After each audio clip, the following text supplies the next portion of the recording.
ಅರ್ಜುನನೇ 2 ವರ್ಷ ಆಗಿದೆ ಮೃತಪಟ್ಟು. ಈ ಸರ್ಕಾರ ಹೆಂಗಿದೆ ಅಂತ ಹೇಳಿದ್ರೆ ಅದಕ್ಕೆ ಒಂದು ಟೀಮ್ನ ತಯಾರು ಮಾಡಿದ್ಯಂತೆ. ಯಾರದು ವಾಯ್ಸ್ ಜೋರಾಗಿದೆಯೋ ಅವ್ರ ನಾಲ್ಗೆನ ಹಂತವಾಗಿ ಕಟ್ ಮಾಡಬೇಕು ಅಂತೇಳಿ. ಸಕಲೇಶ್ಪುರದ ಮಾಜಿ ಶಾಸಕರು, ರೈತ ಹೋರಾಟಗಾರರಾದ ವಿಶ್ವನಾಥರವರ ಸಹೋದರರು ಏನು ವಿಕ್ರಮ್ ಗೌಡ್ರು, ಪರಿಸರವಾದಿಗಳು, ಆನೆ ಕಾಡಾನೆ ಸಮಸ್ಯೆ ಬಗ್ಗೆ ಹೋರಾಟ ಮಾಡ್ತಿರೋಂಥವ್ರು. ಜೊತೆಗೆ ಎಡೆಹಳ್ಳಿ ಮಂಜುನಾಥ್ರವರು ನಮ್ಮ ಕರ್ನಾಟಕ ಬೆಳೆಗಾರರ ಒಕ್ಕೂಟದ ಉಪಾಧ್ಯಕ್ಷರು ಬೆಕ್ಕನಹಳ್ಳಿ ನಾಗಣ್ಣ ಒಳಗೊಂಡಂತೆ 19 ಜನರ ವಿರುದ್ಧ 2 ವರ್ಷದ ನಂತರ ಒಂದು ಪ್ರಕರಣವನ್ನ ದಾಖಲಾಗಿಸಿದ್ದಾರೆ. ಈಗ 6 ದಿವಸದ ಹಿಂದೆ ನಾನು ಮೊನ್ನೆ ಕೂಡ ಕಣಗುಪ್ಪಲ್ಲಿ ಏನು ನಾವು ರಸ್ತೆ ತಡೆ ಮಾಡೋಂಥ ಸಂದರ್ಭದಲ್ಲಿ ಕೂಡ ಹೇಳಿದ್ದೆ. ಯಾಕೆ ಈ ಮಾತನ್ನ ಹೇಳ್ತೀನಿ ಅಂದ್ರೆ, ಅವ್ರು ಪ್ರತಿಭಟನೆ ಮಾಡಿದ ಉದ್ದೇಶ ಕೇಳಿದ್ರೆ ಎಲ್ಲರೂ ಸುಸ್ತಾಗ್ಬಿಡ್ತೀರಿ. ಅರ್ಜುನ ಆನೆ ಸಾಯುತ್ತೆ, ಅದನ್ನ ಯಶ್ಲೂರ್ ಅಂತ ಅರಣ್ಯ ಭಾಗದಲ್ಲಿ, ಅರಣ್ಯದ ಮಧ್ಯ ಭಾಗದಲ್ಲಿ ಅಂತ್ಯ ಸಂಸ್ಕಾರ ಮಾಡ್ತಾರೆ. ಇವ್ರು ಕೇಳಿದ್ದು ಯಶ್ಲೂರ್ ಭಾಗದಲ್ಲೇ ಮುಖ್ಯ ರಸ್ತೆಯಲ್ಲೇ ಆ ಅಂತ್ಯ ಸಂಸ್ಕಾರ ಮಾಡಿ ಅಲ್ಲಿ ಸ್ಮಾರಕವನ್ನ ಮಾಡಿ ದಾರಿಲಿ ಹೋಗಂತಕ್ಕವರು ಪೂಜ್ಯ ಭಾವನೆಯಿಂದ ಅದಕ್ಕೆ ಕೈ ಮುಗಿದು ಹೋಗ್ತಾರೆ. ಯಾಕೆಂದ್ರೆ ಅರ್ಜುನ ತಮ್ಗೆಲ್ಲ ಗೊತ್ತಿರಂಗೆ ಈ ರಾಷ್ಟ್ರದ ಸಾಂಸ್ಕೃತಿಕ ಏನು ಮೈಸೂರಿನ ಜಂಬೂ ಸವಾರಿ ಹೊರತಕ್ಕಂತ ಆನೆ, ಅದು ಸ್ಮಾರಕವನ್ನ ಎಲ್ಲರೂ ಕಣ್ತುಂಬ್ಕೊಳ್ಳಿ ಅನ್ನೋ ಉದ್ದೇಶದಿಂದ ಕೇಳಿದ್ರು. ಯಾವ ರೀತಿ ಕೇಳಿದ್ರು? ಒಂದು 10-20 ಜನ ಕೂತ್ಕೊಂಡು ಸೌಮ್ಯವಾಗಿ ಇಲ್ಲಿ ಮಾಡಿ ಸಾರ್ ಅಂತೇಳಿ, ಕೈಯಲ್ಲಿ ಬಂದೂಕ್ ಇಟ್ಕೊಳ್ಳಿಲ್ಲ, ಬಾಂಬ್ ಇಟ್ಕೊಳ್ಳಿಲ್ಲ, ಹೆಚ್ಚು ಮಾತಾಡ್ಲೂ ಇಲ್ಲ. ಆದ್ರೂ ಕೂಡ 2 ವರ್ಷದ ನಂತರ ಪ್ರಕರಣವನ್ನ ದಾಖಲಾಗಿಸಿದ್ದಾರೆ. 5 ಸೆಕ್ಷನ್ ಹಾಕಿದ್ದಾರೆ. ಸ್ವಾಮಿಗೌಡ್ರಿಗೆ ಗೊತ್ತಿದೆ ಅನ್ಕೊಂಡಿದ್ದೀನಿ. ಈಗಲೂ ಕೋರ್ಟ್ ತಿರುಗ್ತಾ ಇದ್ದಾರೆ. ಅವ್ರ ಕೋರ್ಟ್ ಖರ್ಚನ್ನ ಅವ್ರ ಮನೆ ಜೋಬಿಂದ ತೆಗೆದುಕೊಡ್ಬೇಕು. ಯಾಕೆ ಅಂತ ಹೇಳಿದ್ರೆ ಯಾರು ನಮ್ಮ ಸಹೋದರ ಹರೀಶ್ ಮಾತಾಡಿದ್ರು, ಎಲ್ಲ ರೆಕಾರ್ಡ್ ಮಾಡ್ಕೊಂಡಿರ್ತಾರೆ ನಮ್ಮ ರಕ್ಷಣಾಧಿಕಾರಿಗಳು. ಸುಮಾರು ಅಲ್ಲಲ್ಲ ಮೂಲೆಯಲ್ಲಿ ಕ್ಯಾಮ್ರಾ ಇಟ್ಕೊಂಡಿದ್ದಾರೆ. ಯಾಕೆ ಅಂತ ಹೇಳಿದ್ರೆ ನಾವೇ ಅನುಭವಿಸ್ಬೇಕು. ಹಂಗಾಗಿ ಸೌಮ್ಯವಾಗಿ ಕೇಳೋಣ, ಕೂರೋಣ, ಧರಣಿ ಕೂರೋಣ, 24 ಗಂಟೆ ಕೂರೋಣ, 48 ಗಂಟೆ ಕೂರೋಣ. ಹಾಗಾಗಿ ಮಾತಾಡ್ಬೇಕಾರೆ ಸ್ವಲ್ಪ ಹಿಂದೆ ಮುಂದೆ ನೋಡಿ ಮಾತಾಡಿ ಅಂತ ಹೇಳ್ತಾ ಬಂಡೆ ರಮೇಶ್ ಅಣ್ಣವರು. ಇವತ್ತೊಬ್ಬ ಚೀಫ್ ಆಫೀಸರ್ ಬಂದಿದ್ದೀರಾ, ಅವ್ರನ್ನ ಕೇಳಿದ್ರೆ ಏನ್ ಹೇಳ್ತೀರಾ ಸರ್ ತಾವು? ಆಯ್ತು, ನಾವು ಇದಕ್ಕೆ ಸಂಬಂಧಪಟ್ಟಾಗೆ ನಾವು ಮೇಲಧಿಕಾರಿಗಳಿಗೆ ರವಾನೆ ಮಾಡ್ತೇವೆ, ಮುಗೀತು ನಿಮ್ ಕೆಲಸ. ನಾವಿಲ್ಲಿ ಬಡ್ಕೊಂಡಿದ್ದೆ ಬಂದು ಇದಲ್ಲ ಸರ್.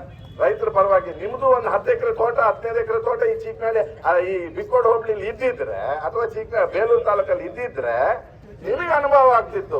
ಸರ್ಕಾರ ನಿಮಗೆ ಲಕ್ಷಗಟ್ಟಲೆ ಸಂಬಳ ಕೊಡುತ್ತೆ, ಚಿಂತೆ ಇಲ್ಲ. ಸತ್ತರೆ 15 ಲಕ್ಷ ಕೊಡ್ತೀರಾ, ನಿಮ್ದು 15 ತಿಂಗಳು ಸಂಬಳ, ಜಸ್ಟ್ 15 ಮಂತ್ಸ್. ಒಬ್ಬ ವ್ಯಕ್ತಿ 15 ತಿಂಗಳಲ್ಲಿ 15 ಲಕ್ಷ, ಅವನು ಎಷ್ಟು ದುಡಿಬಹುದಾಗಾದ್ರೆ? ಸತ್ತವನಿಗೆ 15 ಲಕ್ಷ ಕೊಡ್ತೀರಲ್ಲ ನೀವು ಸರ್ಕಾರದವರು.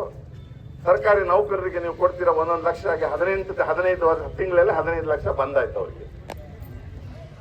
ಸತ್ತವನು ಎಷ್ಟು ದುಡಿಬಹುದಾಗಾದ್ರೆ? ಅವನ ಜೀವನ ಪರ್ಯಂತ ಏನ್ ಮಾಡಬಹುದು? ಹೋಗ್ಲಿ, ಸರ್ಕಾರದವರು ಒಂದು ನೇರವಾಗಿ ಹೇಳ್ಬಿಡಿ, ಆನೆ ಯಾರ್ದು, ಸರ್ಕಾರದ ಸ್ವತ್ತ ಅಥವಾ ರೈತರ ಸ್ವತ್ತ ಅಂತೇಳಿ ನೇರವಾಗಿ ಹೇಳ್ಬಿಡಿ. ರೈತರ ಸ್ವತ್ತ ಆದ್ರೆ ಅದನ್ನ ನಾವು ಪಾಲನೆ ಮಾಡ್ತೇವೆ. ನಾವು ಯಾಕೆ ಏನ್ ಮಾಡ್ಬೇಕು? ಯಾವುದೇ ಒಂದು ತೊಂದರೆ ಕೊಡದೆ ಆನೆಗೆ ಅದನ್ನ ಎಲ್ಲಿ ಸ್ಥಳಾಂತರ ಮಾಡಬೇಕು ಅದಕ್ಕಾದ್ರೆ ಅವಕಾಶ ಕೊಡಿ ನಮ್ಗೆ. ಯಾವುದಕ್ಕೂ ನೀವು ಅವಕಾಶನೇ ಕೊಡೋದಿಲ್ವಲ್ಲ, ನೀವು ಓಡಿಸಲ್ಲ, ನಮಗೂ ಬಿಡೋದಿಲ್ಲ. ಏನ್ ಕತೆ ಇದು? ಯಾವುದಕ್ಕಾದ್ರೂ ಒಂದು ನೇರವಾದ ಒಂದು ಮಾತುಕತೆ ಮಾಡಿ ನಿಮ್ಮ ಅಧಿಕಾರಿಗಳ ಜೊತೆ ನಡ್ಕೊಂಡು ಬರಬೇಕು. ನೀವು ಯಾವುದನ್ನು ಮಾಡ್ದಲೆ ಸುಮ್ಮನೆ ಇಲ್ಲಿ ನಾವು ಸ್ಟ್ರೈಕ್ ಮಾಡ್ತೇವೆ ಅಂತ ಮುಂದ್ಗಡೆ ಬಂದು ನಿಂತ್ಕೊಳ್ಳೋದು, ಇಲ್ಲಿಂದ ಮಾಹಿತಿ ತಗೊಳ್ಳೋದು, ಅದಕ್ಕೆ ಸಂಬಂಧಪಟ್ಟ ಅಧಿಕಾರಿಗೆ ಕಳಿಸೋದು, ನಿಮ್ ಕೆಲಸ ಮುಗೀತು. ಏನ್ ಸರ್ ಪ್ರಯತ್ನ ಇದು? ಯಾವುದಕ್ಕೆ? ಎಷ್ಟು ದಿವಸದೊಳಗಡೆ ನೀವು ನಮಗೆ ಶಾಶ್ವತ ಪರಿಹಾರ ಕೊಡ್ತೀರಾ? 1 ತಿಂಗಳ, 2 ತಿಂಗಳ, 3 ತಿಂಗಳ, 1 ವರ್ಷನ? ಯಾವ್ದಾದ್ರು ಒಂದು ಹೇಳಿ, ಯಾವ್ದಾದ್ರು ನೇರವಾಗಿ ಹೇಳಿ ರೈತರಿಗೆ. ಯಾವ್ದನ್ನು ನೀವು ಹೇಳೋದಿಲ್ವಲ್ಲ. ಎಷ್ಟು ಸಮಸ್ಯೆ ಇದೆ ಇವತ್ತು. ಈಗ ನಾವು ಕಾಫಿ ಕುಯ್ದಲೆ ಅಲ್ಲಿ ಆನೆಗಳ ಹಾವಳಿಲ್ಲ, ಅದನ್ನ ಅಲ್ಲೇ ಬಿಟ್ರೆ ನಾವು ಬ್ಯಾಂಕಿಗೆ ಸಾಲ ಕಟ್ಟದೆ ಹೇಗೆ? ಯಾರು ಸರ್ಕಾರ ಕಟ್ಟುತ್ತಾ? ಅಲ್ಲ, ನೀವು ಸರ್ಕಾರದವ್ರು ಏನಾದ್ರು ಪರಿಹಾರ ಕೊಡ್ತೀರಾ ನಮ್ಗೆ? ಯಾವುದು ಕೊಡೋದಿಲ್ಲ. ನಮ್ಮ ಹೋರಾಟ ಆಗೋದ್ರ ಲೆಕ್ಕಕ್ಕೆ ಇಲ್ವಾ ಸರ್ಕಾರಕ್ಕೆ? ಇದ್ರ ಗಮನ ಹರಿಸೋದು ಬೇಡವಾ ನೀವು ಅಧಿಕಾರಿಗಳು? 140 ಜನ, ಎಷ್ಟೋ ಒಂದು ಬೇಲೂರು ತಾಲೂಕಲ್ಲಿ ಎಷ್ಟು ಜನ ಸರ್? 140 ಜನ ETF ನವರು ಇದ್ದಾರೆ. ಪ್ರತಿ ತಿಂಗಳು ಸಂಬಳ ಕೊಡ್ತೀರಾ? ಬೇಡ, ಅದನ್ನ ಮೈನಸ್ ಮಾಡಿ ರೈತರಿಗೆ ಕೊಡಿ. ರೈತರು ನಾವು ಬದುಕಳ್ತೀವಿ, ನಾವಾದ್ರೂ ಕೊಡ್ತಾ ಇಲ್ಲ. ಅವ್ರನ್ನು ಅದೇ ಅದೇ ಹೇಳ್ದಲ್ಲ ಸರ್, ಅವ್ರದನ್ನೇ ಅವ್ರು ಸರ್ಕಾರದವ್ರೇ ತೊಳ್ಕೊಳಕ್ಕಾಗಲ್ಲ. ಇನ್ ನಮ್ದನ್ನೆಲ್ಲಿ ಬರ್ತಾರ ಅವರು? ಎಕರೆಗೆ 2 ಲಕ್ಷ, 2.25 ಲಕ್ಷ, 2.5 ಲಕ್ಷ ಒಂದು ವರ್ಷದಲ್ಲಿ ವರಮಾನ ತಗೊಳ್ಳಂತ ರೈತರುಗಳು ಇದ್ದಾರೆ ಈಗಿನ ಮಟ್ಟದಲ್ಲಿ. ಯಾಕಂದ್ರೆ ನಾನು ಬದುಕಬೇಕು ಅಂತ ಹೇಳಿ ಮಾಡ್ತಾರೆ. ನೀವು ಎಷ್ಟು ಕೊಡ್ತೀರಾ? 20,000 ಕೊಡ್ತೀರಾ 1 ಎಕರೆ ಕಳೆದ್ರೆ. 5,000 ಕೊಡ್ತೀರಾ. ಎಲ್ಲಿಂದ ನಾವು ತರೋಣ ಸರ್? ಎಲ್ಲಿಂದ? ರಸಗೊಬ್ಬರಗಳ ರೇಟ್ ಜಾಸ್ತಿ. ಅದೇ ಹೇಳ್ತಾರೆ. ಏನ್ ಮಾಡಿ ನನಗೆ ಉತ್ತರ ಕೊಡ್ಬೇಕಲ್ಲ ಸರ್? ಈಗ ಅವ್ರು ಉತ್ತರ ಕೊಡ್ಬೇಕು. ಏನ್ ಮಾಡ್ತೀರಾ? ನಮಗೆ ಒಂದು ತಿಂಗಳಾದ್ರೂ ಕಳಿಸ್ಬೇಕು, ಅಥವಾ 2 ತಿಂಗಳಲ್ಲಿ ಇದು ಮಾಡ್ಬೇಕು, ಅಥವಾ 3 ತಿಂಗಳೊಳಗಡೆ ಕಳಿಸ್ಬೇಕು. ಏನ್ ಮಾಡ್ತೀರಾ? ನಮಗೆ ಉತ್ತರ ಕೊಡಿ. ಸಂಬಂಧಪಟ್ಟ ಅಧಿಕಾರಿಗಳು ಪ್ಲೀಸ್ ಬನ್ನಿ ಮುಂದೆ. ನೀವು ಅಲ್ಲಿ ನಿಂತ್ಕೊಂಡ್ರೆ ನಾವು ಅಲ್ಲಿಗೆ ಬರಕ್ಕಾಗಲ್ಲ ಸರ್. ಪ್ಲೀಸ್ ಯಾರಾದ್ರೂ ಸಂಬಂಧಪಟ್ಟ ಅಧಿಕಾರಿಗಳು ಬನ್ನಿ, ಹೇಳಿ ಉತ್ತರ ಕೊಡ್ಲಿ ಸರ್. ಅವರು ಕೊಡ್ತಾರೆ ಸರ್. ಅವರು ಯಾವಾಗ ಕೊಡೋದು? ಅವರು ಸಂಬಂಧಪಟ್ಟ ಯಾರಾದ್ರೂ ಮುಖ್ಯ ಅಧಿಕಾರಿಗಳು ಬಂದಿದ್ದಾರೆ ಅಲ್ಲಿ? ಸುಮ್ಮನೆ ಎಲ್ಲ ಯಾವಾಗ ನೋಡಿದ್ರು ನಾವು ಇಲ್ಲಿ ಹೊಡ್ಕೊಂಡು ಪಡ್ಕೊಂಡೇ ಇರೋದು. ಇವ್ರು ಬರೋದಿಲ್ಲ, ಮಾಡಂಗಿಲ್ಲ ಎಲ್ಲ. ಇರ್ಲಿ ಬಿಡಿ ಸರ್. ಓಕೆ, ಧನ್ಯವಾದಗಳು. ಏನಾಗಲ್ಲ, ಅದೇನ್ ಮಾಡ್ತಾರೆ ನೋಡೋಣ. ಎಷ್ಟು ಜೀಪ್ ತರ್ತಾರೆ, ಎಷ್ಟು ವ್ಯಾನ್ಗಳು ತಂದು ಹೋಗ್ತಾರೆ ನೋಡೋಣ ಅಂತೆ. ಎಲ್ಲರೂ ದಯಮಾಡಿ ಈಗಲಿಂದ ಶುರು ಮಾಡಿ. ನಿಮ್ಗೆ ಮಳ್ಳಿ ಫೋನ್ ಮಾಡಿ ಜಾಸ್ತಿ ಅಂತ ವ್ಯವಸ್ಥೆ ಮಾಡಿ ಒಂದು ಘೋಷಣೆ ಮುಖಾಂತರ ಹೆಚ್ಚು ಸ್ವಾಮಿ ಅವರು ಮಾತಾಡ್ತಾರೆ. ರೈತ ವಿರೋಧಿ ಮುಖ್ಯಮಂತ್ರಿಗೆ, ರೈತ ವಿರೋಧಿ ಮುಖ್ಯಮಂತ್ರಿಗೆ, ರೈತ ವಿರೋಧಿ ಈಶ್ವರ್ ಖಂಡ್ರೆಗೆ ಓಡಿಸಿ ಓಡಿಸಿ ಓಡಿಸಿ ಓಡಿಸಿ. ಬೇಕೇ ಬೇಕು, ಬೇಕೇ ಬೇಕು. ಯಾತಕ್ಕಾಗಿ ಹೋರಾಟ? ಯಾತಕ್ಕಾಗಿ ಹೋರಾಟ? ಎಲ್ಲ ತನಕ ಹೋರಾಟ? ಎಲ್ಲ ತನಕ ಹೋರಾಟ? ಸರ್ಕಾರವಂತೆ ಸರ್ಕಾರ, ಸರ್ಕಾರವಂತೆ ಸರ್ಕಾರ, ಕಾನೂನಂತೆ ಕಾನೂನು. ಓಡಿಸಿ ಓಡಿಸಿ ಓಡಿಸಿ ಓಡಿಸಿ. ದಯಮಾಡಿ ಎಲ್ಲ ರೈತರು ಬನ್ನಿ. ಯಾರು ಇಲ್ಲಿ ಒಬ್ಬ ಚಳವಳಿಗಾರಿಗಾಗಿ, ಒಬ್ಬ ಬೆಳೆಗಾರರಾಗಿ, ಒಬ್ಬ ಕಾರ್ಮಿಕರಾಗಿ ಹೋರಾಟ ಮಾಡ್ತಾ ಇಲ್ಲ. ಈ 3 ಬೆಂಗಳೂರು ತಾಲೂಕಿನ 3 ಹೋಬಳಿಗೆ ಸಂಬಂಧಪಟ್ಟಂತ ವಿಚಾರ ಇದು. ದಯಮಾಡಿ ಬನ್ನಿ ಕಡೆ. ಇದು ನಿಮ್ಮದೇ ಸಮಸ್ಯೆ, ಯಾವುದೋ ಒಬ್ಬ ಹೋರಾಟಗಾರನ ಸಮಸ್ಯೆ ಅಲ್ಲ. ದಯಮಾಡಿ ಈ ಕಡೆ ಬನ್ನಿ.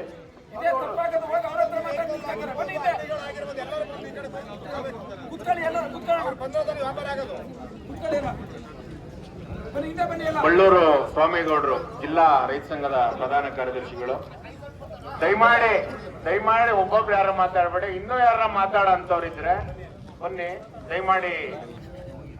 ಈ ಸರ್ಕಾರಕ್ಕೆ ಪಂಚೇಂದ್ರಿಯಗಳಿಲ್ಲದ ಸರ್ಕಾರ, ಆನೆಗಳ ಬಗ್ಗೆ ಅರಿವಿಲ್ಲದಿರ್ತಕ್ಕಂಥ ಮಂತ್ರಿ, ಅದಕ್ಕೆ ತಕ್ಕರಾದಂತ ಅಧಿಕಾರಿಗಳು, ಇದರ ಮಧ್ಯೆ ಸಿಲುಕಿ ದಿನನಿತ್ಯ ಪ್ರಾಣವನ್ನ ಕಳ್ಕೊಳ್ತಾ ಇರ್ತಕ್ಕಂಥ ಬೆಳೆಗಾರರು ಮತ್ತು ಕಾರ್ಮಿಕರು, ಇದನ್ನೆಲ್ಲ ದಿನನಿತ್ಯ ನೋಡ್ತಾ ಹೋದ್ರೆ ಇಲ್ಲಿನ ಜನರನ್ನ ಈ ಸರ್ಕಾರ ಅಥವಾ ನಮ್ಮನ್ನ ಆಳ್ತಕ್ಕಂಥ ಅವಿವೇಕಿಗಳು ಏನು 2ನೇ 3ನೇ ದರ್ಜೆ ನಾಗರಿಕರು ಅಂತೇಳಿ ಪರಿಗಣಿಸಿದಂಗೆ ಕಾಣ್ತಾ ಇದೆ. ಬಹುತೇಕ ಇದಕ್ಕೆ ಕಾರಣ ನಾವು ಇದೀವಿ, ನಾವೇ ಆರಿಸಿ ಕಳಿಸಿರೋ ಅಂತವ್ರು. ಮೊನ್ನೆ ವಿಧಾನಸೌಧದಲ್ಲಿ ಅಧಿವೇಶನ, ಚಳಿಗಾಲದ ಅಧಿವೇಶನ ನಡೀತಾ ಇದೆ. ಯಾವನಾರು ಒಬ್ಬ ಕರ್ನಾಟಕದಲ್ಲಿ 224 ಜನ MLA, ಮಂತ್ರಿ, ಮುಖ್ಯಮಂತ್ರಿ ಆಗಿ ಯಾವನಾದ್ರೂ ಒಬ್ಬ ನಮ್ಮ ಸುದ್ದಿ ಮಾತಾಡ್ತಾ ಇಲ್ಲ. ನಮ್ಮ ಸುದ್ದಿ ಮಾತಾಡೋದಕ್ಕೆ ತಯಾರಿಲ್ಲದೆ ಇರುವಂತ ಅಯೋಗ್ಯರನ್ನ ನಾವು ವಿಧಾನಸಭೆಗೆ ಕಳಿಸಿದೀವಿ. ಇದು ನಾವು ಮಾಡ್ತಕ್ಕಂಥ ಮೊದಲನೇ ತಪ್ಪು. ಇದನ್ನ ನಾವು ಎಲ್ಲರೂ ಎಚ್ಚೆತ್ಕೋಬೇಕು. ನಾನು ಯಾಕೆ ಹೇಳ್ತೀನಿ ಅಂತಂದ್ರೆ, ಮಾತಾಡದಂತ ನನ್ನೆಲ್ಲ ಸ್ನೇಹಿತರುಗಳು ಈ ಅಧಿಕಾರಿಗಳನ್ನೇ ಹೇಳ್ತಾರೆ. ಈ ಅಧಿಕಾರಿಗಳ ಮೇಲಿರ್ತಕ್ಕಂಥ ಅಯೋಗ್ಯ, ನಾವು ಕಳಿಸಿರ್ತಕ್ಕಂಥ ಶಾಸಕ, ಮಂತ್ರಿ, MP ಇವನಿಗೇನ್ ಜವಾಬ್ದಾರಿ ಇಲ್ವಾ? ಅವನ್ನೇನ್ ನಾವು ಕೇಳಂಗಿಲ್ವಾ? ಅವನನ್ನು ಕೇಳಿದ್ರೆ ಈ ಸಮಸ್ಯೆ ಪರಿಹಾರ ಆಗುತ್ತೆ. ನಾವು ಅರಣ್ಯ ಮಂತ್ರಿ ಬಂದ ಅಂದ್ರೆ ಹಾರ ಹಾಕ್ತಿವಿ, ಹಣ್ಣು ಕೊಡ್ತೀವಿ, ಬೊಕ್ಕೆ ಕೊಡ್ತೀವಿ, ಶಾಲ್ ಹಾಕ್ತಿವಿ. ಯಾಕಪ್ಪ ಮಾಡ್ಬೇಕಿತ್ತ? ಅರಣ್ಯ ಮಂತ್ರಿನ ರಸ್ತೆ ಮೇಲೆ ಅಡ್ಡಾಕೊಂಡು ಮಗನೇ ಆನೆ ಹೊಡ್ಕೊಂಡು ಹೋಗ್ತೀಯ, ಇಲ್ಲ ನಿನ್ನ ರಸ್ತೆ ಮೇಲೆ ನಿಲ್ಸ್ಬೇಕ ಅನ್ನೋಂಥ ಪ್ರಶ್ನೆಗಳನ್ನ ನಾವು ಎಲ್ಲಿವರೆಗೂ ಗಟ್ಟಿಯಾಗಿ ಧ್ವನಿ ಮಾಡಲ್ಲ ಅಲ್ಲಿವರೆಗೂ ಅವ್ರು ಯಾರು ಕೂಡ ತಲೆ ಕೆಡಿಸ್ಕೊಳ್ಳಲ್ಲ. ನೀನು ಸತ್ತಂಗ್ ಮಾಡ್ತಾ ಇರೋ, ನಾನು ಹತ್ತಂಗ್ ಮಾಡ್ತೀನಿ ಅಂತೇಳಿ ಅಧಿಕಾರಿಗಳಿಗೆ ಅವರಿಗೆ ಅವ್ರ ಭಾಷೆನಲ್ಲಿ ಏನ್ ಹೇಳ್ಬೇಕು ಅದನ್ನ ಹೇಳಿ ಇಲ್ಲಿಂದ ಕಾಲ್ ಕೀಳ ಅಂತ ಕೆಲಸವನ್ನು ಮಾಡ್ತಾರೆ. ಮೊನ್ನೆ ಮೈಸೂರಿನಲ್ಲಿ ಹುಲಿ ದಾಳಿ ಮಾಡಿ ಒಬ್ಬ ರೈತರ ಸಾವಾದಾಗ ಉತ್ತರ ಕೊಡಲಿಕ್ಕೆ ತಯಾರಿಲ್ಲ ಅರಣ್ಯ ಮಂತ್ರಿ. ನನ್ನ ಸ್ನೇಹಿತರು ಮೈಸೂರು ಜಿಲ್ಲಾ ರೈತ ಸಂಘದ ಹೋರಾಟಗಾರರು ಬೀದಿ ಮೇಲೆ ನಿಲ್ಲಿಸಿ ಪ್ರಶ್ನೆಗಳ ಮೇಲೆ ಪ್ರಶ್ನೆಗಳನ್ನು ಕೇಳಿ ಗೆರವು ಮಾಡಿ ಕಳಿಸಿದ್ದಾರೆ. ನಾವು ಮಲೆನಾಡಿನ ಜನ ಸ್ವಲ್ಪ ಸೌಮ್ಯವಾದಿಗಳು, ಸ್ವಲ್ಪ ಅವರಿಗೆ ಎಲ್ಲರಿಗಿಂತ ಹೆಚ್ಚಾಗಿ ಸ್ವಲ್ಪ ಗೌರವವನ್ನ ಕೊಡುವ ಕಾರಣಕ್ಕೆ ಅವರು ನಮ್ಮ ಸಮಸ್ಯೆ ಬಗ್ಗೆ ಬೆಳಕು ಚೆಲ್ತಕ್ಕಂಥ ಕೆಲಸವನ್ನು ಅವ್ರು ಮಾಡ್ತಾ ಇಲ್ಲ. ಹಾಗಾಗಿ ಚಳವಳಿಗಳು ಜನ ನೋಡಿ, ಉದ್ದೇಶ ಬಹಳ ಸ್ಪಷ್ಟವಾಗಿದೆ. ಜನ ಮುಖ್ಯ ಅಲ್ಲ, ಜನ ಬರ್ತಾರೆ. ಹೋರಾಟವನ್ನ ಅಂದಂದಿಗೆ ನಾವು ಎತ್ಕೊಂಡು ಹೋಗೋದ್ರಿಂದ ಅದು ಸರಿ ಹೋಗಲ್ಲ. ಚಳವಳಿಯನ್ನ ಸುದೀರ್ಘವಾಗಿ ಮಾಡೋಣ. ಈ ರಸ್ತೆಯನ್ನು ತಡೆದು ಇಲ್ಲಿಂದ ಹೇಳ್ತಕ್ಕಂಥ ಕೆಲಸವನ್ನು ಮಾಡೋದು ಬೇಡ. ಸರ್ಕಾರ ಹೋರಾಟಗಾರರನ್ನ ಅಥವಾ ಈ ಪ್ರದೇಶದ ಸಮಸ್ಯೆಯನ್ನು ಬಗೆಹರಿಸಲಿಕ್ಕೆ ಯಾರೋ ಅಧಿಕಾರಿಗಳನ್ನು ಕಳಿಸಿ ಇಲ್ಲಂತ ಹೇಳಿದ್ರೆ ಅದನ್ನ ಕೇಳಕ್ ತಯಾರಿಲ್ಲ. ಸರ್ಕಾರ ಯಾರೋ ಮಂತ್ರಿನೋ ಜವಾಬ್ದಾರಿಯುತ ಸ್ಥಾನದಲ್ಲಿರೋರು ಬಂದು ಹೇಳುವವರೆಗೆ ಈ ಹೆದ್ದಾರಿ ಮೇಲೆ ಈ ರಸ್ತೆ ಏನಿದೆ, ಈ ರಸ್ತೆ ಮೇಲೆ ತಾವೆಲ್ಲರೂ ಕೂಡ ಒತ್ತೋರ್ಲಿನ ಅಭಿಪ್ರಾಯ ಕೊಟ್ರೆ ಇಲ್ಲೇ ಶಾಮಿಯಾನ ಹೊಡೆದು ಇಲ್ಲೇ ಅಡಿಗೆ ಮಾಡಿ ಅದೆಷ್ಟು ದಿವಸ ಆಗುತ್ತೆ ನೋಡೋಣ ಚಳವಳಿ ಮಾಡೋದು. ಅದಕ್ಕೆ ತಮ್ಮೆಲ್ಲರ ಒಪ್ಪಿಗೆ ಇದೆಯಾ? ನಿಮ್ಮೆಲ್ಲರ ಒಪ್ಪಿಗೆ ಇದೆ ಅಂತಂದ್ರೆ ನೋಡಿ, ಆನೆ ಎಲ್ಲ ಈಗ 100 ಜನಕ್ಕೂ ಬಾಧಿಸಿಲ್ಲ. ಹಂಗಂತೇಳಿ ನನ್ನ ಮನೆ ತೋಟಕ್ಕೆ ನುಗ್ಗಿಲ್ಲ ಅಂತೇಳಿ ಯಾರು ಸುಮ್ಮನೆ ಕೂರೋದು ಒಳ್ಳೆ ಬೆಳವಣಿಗೆ ಅಲ್ಲ. ಯಾಕೆ ಅಂತಂದ್ರೆ ಅದು ವ್ಯಾಪಕವಾಗಿ ಅದು ಎಷ್ಟು ತೀವ್ರತರವಾಗಿ ಹಬ್ಬತಾ ಇದೆ ಅಂತಂದ್ರೆ, ಮೊನ್ನೆ ಕಣಗುಪ್ಪೆ ಈ ಭಾಗದಲ್ಲಿ ಆ ರೈತರ ತೋಟಗಳು, ಗದ್ದೆಗಳು, ಆ ಪೈಪ್ಗಳು ಇವೆಲ್ಲ ನೋಡ್ಬಿಟ್ರೆ ಬಹಳ ದುಃಖ ಆಗುತ್ತೆ. ಇಲ್ಲಿ ಆನೆ ಲೂಟಿ ಮಾಡಿ ಅಧ್ವಾನ ಮಾಡ್ತಾ ಇದ್ದಾವೆ. ಇಲ್ಲಿ ಅರಣ್ಯ ಅಧಿಕಾರಿಗಳು ಅರಣ್ಯ ಭವನಕ್ಕೆ ಹೋಗಿದ್ದೆ ನಾನು. ಪೂರಾ ಹಾಸನ ಜಿಲ್ಲೆ ಅಧಿಕಾರಿಗಳು ಯಾವ್ದೋ ಸಿಂಹದ ಆನೆದ ಸಭೆ ಮಾಡ್ತಾರೆ. ಇಲ್ಲಿರೋ RFOಗಳಿಗೆ, ಇಲ್ಲಿರುವಂತ ಗಾರ್ಡ್ಗಳಿಗೆ, ಇಲ್ಲಿರೋ ಫಾರೆಸ್ಟ್ಗೆ ಈ ಹಿರಿಯ ಅಧಿಕಾರಿಗಳು ಅಲ್ಲಿ ಕರ್ಸ್ಕೊಳ್ತಾರೆ. ಹಗಲೆಲ್ಲ ಬೆಳಗಿಂದ ಸಂಜೆವರೆಗೂ ಅಲ್ಲೇ ಸಭೆ. ಇಲ್ಲಿ ಆನೆ ಓಡ್ಸಕ್ ಬಿಡಂಗಿಲ್ಲ. ಅಲ್ಲಿ ಹುಲಿ ಮೀಟಿಂಗ್ ಮಾಡ್ತಾರೆ. ನಾಚಿಕೆ ಆಗಲ್ಲನ್ರಿ ಇವೆಲ್ಲ. ಹಾಗಾಗಿ ದಯಮಾಡಿ ಈ ಹೋರಾಟವನ್ನು ಗಟ್ಟಿಗೊಳಿಸಬೇಕು. ಆಮೇಲೆ ಸರ್ಕಾರ ಅಥವಾ ಇಲ್ಲಿನ ಇಲಾಖೆಗಳು ಹೋರಾಟಗಳನ್ನ ಲಘುವಾಗಿ ಪರಿಗಣಿಸಿದ್ರೆ ಹೋರಾಟವನ್ನು ಯಾವ ರೀತಿ ಮಾಡಬೇಕು ಅನ್ನೋದು ಗೊತ್ತಿದೆ. ಚಳವಳಿಗಳನ್ನ ಮಾಡೋದನ್ನೇ ಮಾಡ್ಕೊಂಡೇ ಬಂದಿರೋದು ನಾವು. ಇವತ್ತು ಈ ಯಾವುದೇ ಕಾರಣಕ್ಕೂ ಇಲ್ಲಿಂದ ಹೇಳೋದಿಲ್ಲ ಅಂತಕ್ಕಂಥ ಸಂಕಲ್ಪವನ್ನು ನಾವು ಮಾಡಿ ಈ ಹೋರಾಟ ಈ ಶಾಶ್ವತವಾದಂತ ಪರಿಹಾರ ಆಗಲೇಬೇಕು. ಕಾನೂನಿಗೆ ತಿದ್ದುಪಡಿ ಆಗಬೇಕು.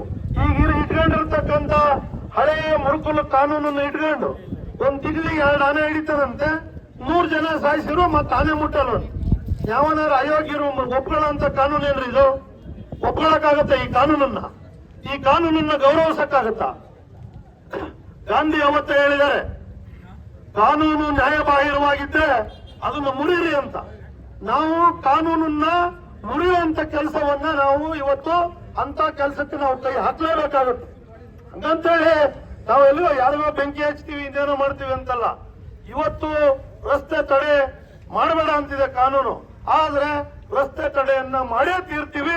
ಆ ರಸ್ತೆಯಿಂದ ಎಳಲೇ ಇಲ್ಲ ಅಂತಕ್ಕಂಥ ಒಂದು ದೃಢ ನಿರ್ಧಾರಕ್ಕೆ ಈ ಅರಣ್ಯ ಇಲಾಖೆ ಅಥವಾ ಯಾರೋ ಅರಣ್ಯ ಕಾರ್ಯದರ್ಶಿ ಅವ ಸ್ಥಳಕ್ಕೆ ಬಂದು ಉತ್ತರ ಕೊಡುವವರೆಗೆ ನಾವು ಇಲ್ಲಿಂದ ಹೇಳಬಾರದು ಅಂತೇಳಿ ನಾವು ನಿರ್ಧಾರ ಮಾಡಿ ಅಚಲವಾಗಿ ಇವತ್ತು ಇಲ್ಲಿ ಕೂರುವಂತ ತೀರ್ಮಾನವನ್ನ ನಾವೆಲ್ಲರೂ ಕೂಡ ಮಾಡೋಣ.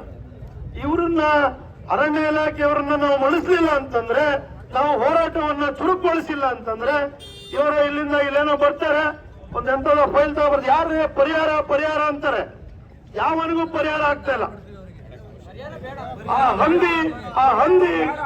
ಹಂದಿ ಆನೆ ಲೂಟಿ ಮಾಡಿರೋಂಥದಕ್ಕೆ ಪರಿಹಾರನೂ ಕೊಟ್ಟಿಲ್ಲ. ಪರಿಹಾರ ಕೊಡೋ ಭಾಷೆ ಬೇಡ, ಶಾಶ್ವತವಾದ ಪರಿಹಾರ ಬೇಕು. ಶಾಶ್ವತವಾದಂತ ಪರಿಹಾರಕ್ಕೆ ಇವರು ಆಲೋಚನೆ ಮಾಡೋದಿರ್ಲಿ. ಅಟ್ಲೀಸ್ಟ್ ಪ್ರಾಥಮಿಕ ಚಿಕಿತ್ಸೆ ಅಂದ್ರೆ ಒಂದಷ್ಟು ಪರಿಹಾರ ಕೊಡೋದಲ್ವಾ, ಅದನ್ನೂ ಕೊಡಕ್ಕೆ ಇವ್ರಿಗೆ ಯೋಗ್ಯತೆ ಇಲ್ಲ ಅಂದ್ರೆ. ಹಾಗಾಗಿ ಇಲ್ಲಾರು ಕೂಡ ಹುಡುಗಾಟಕ್ಕೋಸ್ಕರ ನಾವು ಬಂದವರಲ್ಲ. ಇದು ಬಹಳ ತೀವ್ರತರವಾಗಿ ಸಮಸ್ಯೆ ಬಾಧಿಸ್ತಾ ಇದೆ. ಹಾಗಾಗಿ ಚಳವಳಿಯನ್ನ ಗಟ್ಟಿ ಮಾಡ್ತೀವಿ. ಅರಣ್ಯ ಇಲಾಖೆಯವರು ತಾವು ಇಲಾಖೆ ಜೊತೆ ಮಾತಾಡ್ಬೇಕು. ನೀವು ತಾವು ಇಲ್ಲಿ ಬಂದು ಕೈ ಕಟ್ಕೊಂಡು ನಿಂತ್ಕೊಂಡ್ರೆ ಉಪಯೋಗ ಆಗಲ್ಲ. ಇಲ್ಲಿಂದ ಹೇಳುವಂತ ಯಾವ ಪ್ರಮೇಯನೂ ಇಲ್ಲ, ಹೇಳೋದು ಇಲ್ಲ. ಗೌರವಯುತವಾಗಿ ನೀವು ಚಳವಳಿಯನ್ನು ಗೌರವಿಸಬೇಕಾಗತ್ತೆ. ಅವನಾವ ನಿಮ್ಮ ಅರಣ್ಯ ಇಲಾಖೆ ಪ್ರಧಾನ ಕಾರ್ಯದರ್ಶಿ ಇದ್ದಾನೆ, ಅವನು ಈ ಚಳವಳಿ ಜಾಗಕ್ಕೆ ಬಂದು ಸರಿಯಾದಂತ ಸಮಜಾಯಿಷಿನ ಕೊಡುವವರೆಗೆ ಚಳವಳಿಯನ್ನು ಎತ್ತದಿಲ್ಲ ಅಂತಕ್ಕಂತ ಮಾತನ್ನ ಹೇಳ್ತಾ ನನಗೆ ಮಾತನಾಡ್ಲಿಕ್ಕೆ ಈ ಒಂದು ಉಗ್ರ ಹೋರಾಟ ಏನು ನಮ್ಮ ರೈತ ಸಂಘ ಮತ್ತು ಹಲವಾರು ಸಂಘಟನೆ ಕೂಡಿ ಆಯೋಜಿಸಿದ್ದಾರೆ. ಈ ಒಂದು ಕಾರ್ಯಕ್ರಮ ಕೇವಲ ನಾವು ಮಾಧ್ಯಮಗಳಿಗೆ ಸೀಮಿತವಾಗಿರಬಾರ್ದು. ಈ ಕಾರ್ಯಕ್ರಮದ ಮೊಟ್ಟ ಮೊದಲ ಉದ್ದೇಶ ಏನು ಅಂದ್ರೆ, ನಾವು ಯಾರನ್ನ ಗೆಲ್ಲಿಸಿ ಅಲ್ಲಿ ಕೂರ್ಸಿದೀವಿ, ನಮ್ಮ ಶಾಸಕರಾಗ್ಲಿ, ಸಂಸದರಾಗ್ಲಿ, ನಮ್ಮ ಹಾಸನ ಜಿಲ್ಲಾ ಮಿನಿಸ್ಟರ್ ಆಗ್ಲಿ, ಈಶ್ವರ್ ಖಂಡ್ರೆ ಅವ್ರನ್ನ ನಮ್ಮ ಜಿಲ್ಲೆ ನೋಡ್ಬೇಕು ಅಂದ್ರೆ ಯಾರಾದ್ರೂ ಒಬ್ರು ಡೆತ್ ಆಗ್ಬೇಕು. ಆನೆ ತುಳಿದು ಯಾರನ್ನಾದ್ರೂ ಸಾಯಿಸಿದ್ರೆ ಅವತ್ತು ಈಶ್ವರ್ ಖಂಡ್ರೆ ಅವರು ನಮ್ಮ ಜಿಲ್ಲೆಗೆ ಬರ್ತಾರೆ, ಬಂದು ಒಂದು ಚೆಕ್ ಕೊಡ್ತಾರೆ. ಅದೇ ಅವರು ಒಂದೆರಡು ದಿನ ಆದ್ಮೇಲೆ ಸತ್ತಿ ಎಣ ಬೀಳ್ಬೇಕು. ಎಣ ಬಿದ್ದ ಮೇಲೆ ನಾವೇ ಹೇಳ್ತೀವಿ, ನಾವು ನಮ್ಮ ಜಿಲ್ಲೆಯವರೆಲ್ಲ ಕಲೆಕ್ಟ್ ಮಾಡಿ ಒಂದ್ 20 ಲಕ್ಷ ದುಡ್ಡು ಕೊಡ್ತೀವಿ. ಅವ್ರ ಮಕ್ಳನ್ನ ತಗೊಬಂದು ಇಲ್ಲಿ ಆನೆಪಕ್ಕದಲ್ಲಿ ಬಿಟ್ಟು ಸಾಯಿಸ್ಲಿ. ಜೀವಕ್ಕೆ ಕೇವಲ 20 ಲಕ್ಷ ಬೆಲೆ ಕಟ್ತಾರೆ. ನಾವೇ 40 ಲಕ್ಷ ರೈತರು ಕೊಡ್ತಾರೆ. ಕಾಫಿ ಪ್ಲಾಂಟ್ಗಳು ಕೋಟ್ಯಾಂತರ ರೂಪಾಯಿ ದುಡಿಯೋರಿದ್ದಾರೆ ವರ್ಷಕ್ಕೆ, ಅವರೇ ಕೊಡ್ತಾರೆ. ನಿಮ್ ದುಡ್ಡುಗಳಿಗೋಸ್ಕರ ಅಲ್ಲ. ನಮ್ಮ ತಾಲೂಕಿನಲ್ಲಿ, ಅದರಲ್ಲೂ ನಮ್ಮ ಬಿಕ್ಕೋಡಿನಲ್ಲಿ ಅತಿ ಹೆಚ್ಚು ಆನೆಯಿಂದ ಸಾವಾಗಿದೆ. ಯಾರು ಕೇಳೋರು? ನಾವು ಈ ತರ ಹೋರಾಟ ಮಾಡಿದ್ರೆ ಯಾರು ನಮ್ಮ ಸಮಸ್ಯೆಗೆ ಬಗೆಹರಿಯಲ್ಲ. ಅರಳಿಲ್ ಮಾಡಿದ್ರು, ತಗರಲ್ಲಿ ಮಾಡಿದ್ರು, ಕೋಗಿಲ್ ಮನೆ ಮಾಡಿದ್ರು, ಬೇಲೂರು ಮಾಡಿದ್ರು, ಎಲ್ಲಾ ಕಡೆ ಮಾಡಿದ್ರು. ನಾವು ಉಗ್ರ ಹೋರಾಟ ಯಾವ ತರ ಈಗ ರೈತರು ಮಂಡ್ಯದಲ್ಲೆಲ್ಲ ಮಾಡಿದ್ರು ಅದೇ ತರ ಮಾಡಬೇಕು. ಸಂಸದರು ಮನೆಗೆ ಮುತ್ತಿಗೆ ಹಾಕ್ಬೇಕು, ಶಾಸಕರು ಮನೆಗೆ ಮುತ್ತಿಗೆ ಹಾಕ್ಬೇಕು, ಮಿನಿಸ್ಟ್ರು ಮನೆಗೆ ಬಿಕ್ಕೋಡರೆಲ್ಲ ಹೋಗಿ ಬೇಲೂರು ತಾಲೂಕಿಂದ ಹೋಗಿ ಬಸ್ ಮಾಡ್ಕೊಂಡು ಹೋಗಿ ಅವರು ಮನೆ ಹತ್ರ ಬೆಂಕಿ ಹಾಕಿ ಹೋರಾಟ ಮಾಡಬೇಕು. ಆ ತರ ಹೋರಾಟ ಮಾಡಿದ್ರೆ ಸ್ಟೇಟ್ ಮೀಡಿಯಾಗೆ ಇದು ತಲುಪುತ್ತೆ. ಬಿಟ್ರೆ ನಾವ್ ಈ ತರ ಸುಮ್ನೆ ಇಲ್ಲಿ ಬಿಕ್ಕೋಡಲ್ಲಿ ರಸ್ತೆ ಪ್ರತಿಭಟನೆ ಮಾಡೋದ್ರಿಂದ ಯಾವ ಪ್ರಯೋಜನ ಇಲ್ಲ. ನಾಳೆ ಬೆಳಿಗ್ಗೆ ಮಿನಿಸ್ಟರ್ ಪೇಪರ್ ಸ್ಟೇಟ್ಮೆಂಟ್ ನೋಡ್ತಾರೆ, ಸೈಡಿಗೆ ಹಾಕ್ತಾರೆ, ಯೂಟ್ಯೂಬ್ ಅಲ್ಲಿ ನೋಡ್ತಾರೆ, ಸೈಡಿಗೆ ಹಾಕ್ತಾರೆ. ಬಿಟ್ರೆ ಇದರಿಂದ ಪ್ರಯೋಜನ ಆಗಲ್ಲ. ಇದೇ ತರ ಆದ್ರೆ ಇನ್ನು ಒಂದು ಜೀವ ಆನೆಯಿಂದ ಯಾರಾದ್ರೂ ಬಲಿ ಆದ್ರೆ ಉಗ್ರ ಹೋರಾಟ ಬಿಕ್ಕೋಡ್ನಲ್ಲಿ ಯಾವುದೇ ಕಾರಣಕ್ಕೂ ಈ ತರ ಶಾಂತಿಯಾದ ಹೋರಾಟ ಮಾಡೋದಿಲ್ಲ ಅಂತ ನಾವು ವಾರ್ ಮಾಡ್ಕೊಂಡು ಮುಂದಿನ ದಿನಗಳಲ್ಲಿ ಉಗ್ರ ಹೋರಾಟ ಇದೇ ಸರ್ಕಲ್ ನಲ್ಲಿ ನಾವು ಮಾಡ್ತೀವಿ ಅಂತ ಅರಣ್ಯ ಸಚಿವರಾದಂತ ಈಶ್ವರ್ ಖಂಡ್ರೆ ಅವರಿಗೆ ವಾರ್ ಮಾಡ್ತಾ ಇದೀವಿ. ನಿಮಗೆ ಆಗಲ್ವಾ, ರಾಜೀನಾಮೆ ಕೊಟ್ಟು ಮನೇಲಿ ಕೂರಿ. ಆ ಕೆಲಸ ಮಾಡಕ್ಕೆ ಅರ್ಹರಾದವ್ರು ಬಂದು ಕೆಲಸ ಮಾಡ್ತಾರೆ. ನಾವು ಅಧಿಕಾರಿಗಳನ್ನ ಎಷ್ಟೇ ದೂರಿದ್ರು ಪ್ರಯೋಜನ ಇಲ್ಲ. ನಾವು ಓಟ ಗೆಲ್ಸಿರೋದು ನಮ್ಮ ಶಾಸಕರನ್ನ, ಎಂಪಿಗಳನ್ನ. ಅವ್ರ ಮನೆ ಹತ್ರ ಕೂತಿ ಅವ್ರಿಗೆ ನಾವು ತಲುಪಿಸ್ಬೇಕು. ಇದನ್ನ ವಿಧಾನಸಭೆಯಲ್ಲಿ ಮಾತಾಡ್ಬೇಕು. ಇದಕ್ಕೆ ಏನಾದ್ರು ಶಾಶ್ವತ ಪರಿಹಾರ ಕೊಡ್ಬೇಕು ಅಂತ ನಾವು ಅವ್ರಿಗೆ ಹೇಳ್ಬೇಕು. ಯಾರ್ಯಾರು ರೆಸಾರ್ಟ್ ಮಾಡ್ತಾರೆ ಅವ್ರ ಹತ್ರ ದುಡ್ಡಿಸ್ಕೊಂಡು ಪರ್ಮಿಷನ್ ಕೊಡ್ತಾರೆ. ಇವರು ಕಾಡೆಲ್ಲ ರೆಸಾರ್ಟ್ ಆಗಿದೆ ನಮ್ಮೂರಲ್ಲಿ. ಆ ತರ ಎಲ್ಲ ಪರ್ಮಿಷನ್ ಕೊಟ್ಟು ಇವ್ರು ದುಡ್ಡು ಮಾಡ್ಕೊಂಡು ನಮ್ಮ ಇಲ್ಲಿ ಅಮಾಯಕರ ಕೂಲಿ ಕಾರ್ಮಿಕರನ್ನ, ತೋಟದ ಮಾಲೀಕರನ್ನ ಸಹಾಯ ತರ ಮಾಡ್ತಿರೋದು ನಮ್ಮ ಸರ್ಕಾರದ MLAಗಳು, MP ಗಳು, ಮಿನಿಸ್ಟರ್ಗಳು. ಅವರ ವಿರುದ್ಧವಾಗಿ ನಾವು ರಾಜ್ಯ ಮಟ್ಟಕ್ಕೆ ಗಮನ ತರುವಂತ ಹೋರಾಟ ಮಾಡಲೇಬೇಕು ಅಂತ ಹೇಳ್ತಾ ನನ್ನ 2 ಮಾತನ್ನು ಮುಗಿಸ್ತೀನಿ. ನನಗೆ ಮಾತಾಡಲು ಅವಕಾಶ ಕೊಟ್ಟಂತ ಎಲ್ಲ ರೈತ ಸಂಘದ ಮತ್ತು ಸಂಘಟನೆಗಳಿಗೆ ಧನ್ಯವಾದಗಳು.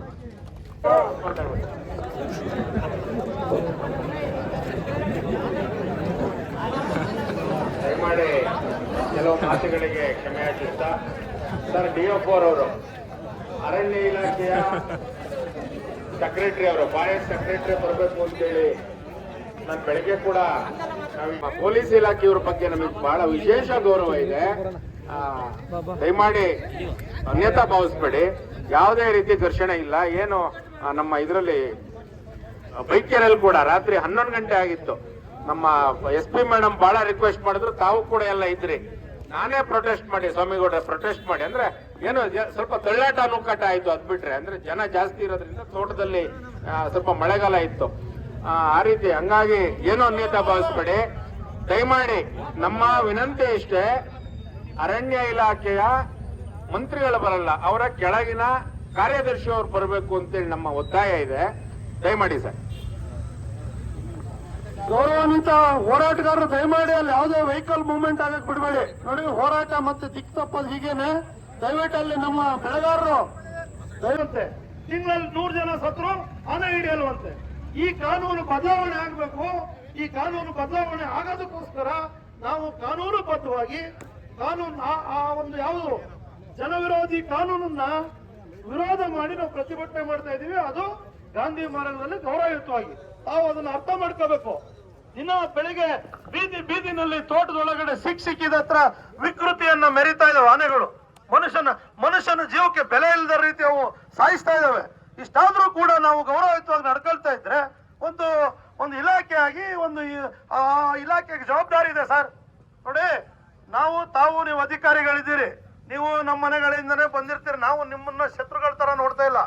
ನಮ್ಮ ಪರಿಸ್ಥಿತಿಗೆ ಅಥವಾ ನಮ್ಮ ಈ ಸಂದರ್ಭಕ್ಕೆ ಆ ಪರಿಹಾರ ದುಡ್ಡಿನ ಪರಿಹಾರ ಅಲ್ಲ, ಪರ್ಮನೆಂಟ್ ಸಾಲ್ವೇಷನ್ ಆಗ್ಬೇಕು ಅಂತ ಅಷ್ಟೇ.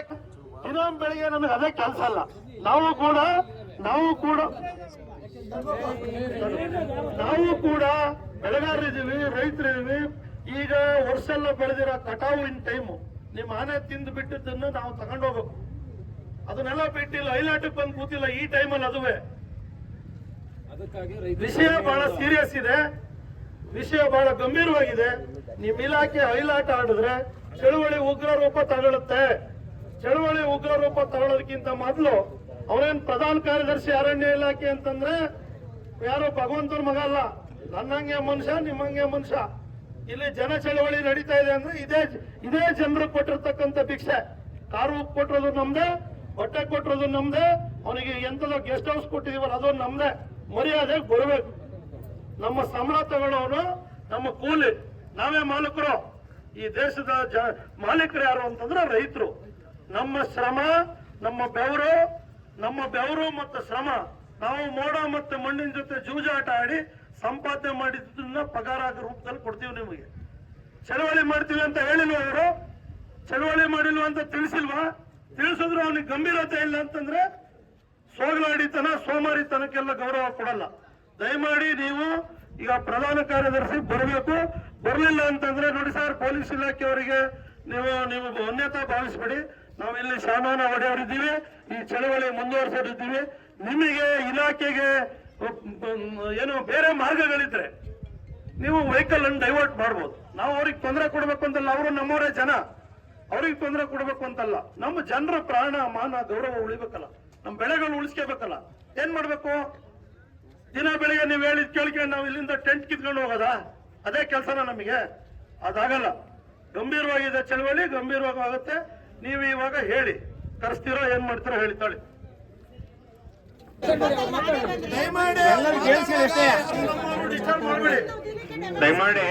ದಯಮಾಡಿ ಅಕ್ಕ ಒಂದ್ ನಿಮಿಷ ದಯಮಾಡಿ. ಬಹುಶಃ ಬೆಳಗ್ಗೆ 11 ಗಂಟೆಯಿಂದ ನಮ್ಮೆಲ್ಲಾ ರೈತ ಪ್ರತಿನಿಧಿಗಳು, ಸಾರ್ವಜನಿಕರು ಎಲ್ರಿಗೂ ಕೂಡ ಮಾತಾಡ್ಲಿಕ್ಕೆ ಅವಕಾಶ ಕೊಟ್ಟಿದ್ವಿ. ಎಲ್ಲರೂ ಕೂಡ ಮಾತಾಡಿದ್ದಾರೆ. ಈಗ DF ಅವ್ರು ಮಾತಾಡ್ತಾರೆ. ಅವ್ರು ಏನ್ ಮಾತಾಡ್ತಾರ ಮಾತಾಡ್ಲಿ. ಅವ್ರ ಉತ್ತರ ಸಮರ್ಪಕವಾಗಿ ಸಮಂಜಸವಾಗಿದ್ರೆ ಅದ್ ಮುಂದೆ ನಾವು ಅದನ್ನ ಮಾತಾಡ್ತೀವಿ. ಈಗ ಮಧ್ಯ ಯಾರು ದಯಮಾಡಿ ಮಾತಾಡ್ಬೇಡಿ. ದಯಮಾಡಿ ಏನಿದ್ರು ಆಮೇಲೆ ಮಾತಾಡೋಣ. ಈಗ ಪೂರ್ತಿ ಅವ್ರು ಮಾತಾಡೋವರೆಗೂ ಯಾರು ಮಧ್ಯ ಮಾತಾಡಬೇಡಿ. ಎಲ್ಲರಿಗೂ ನಮಸ್ಕಾರ.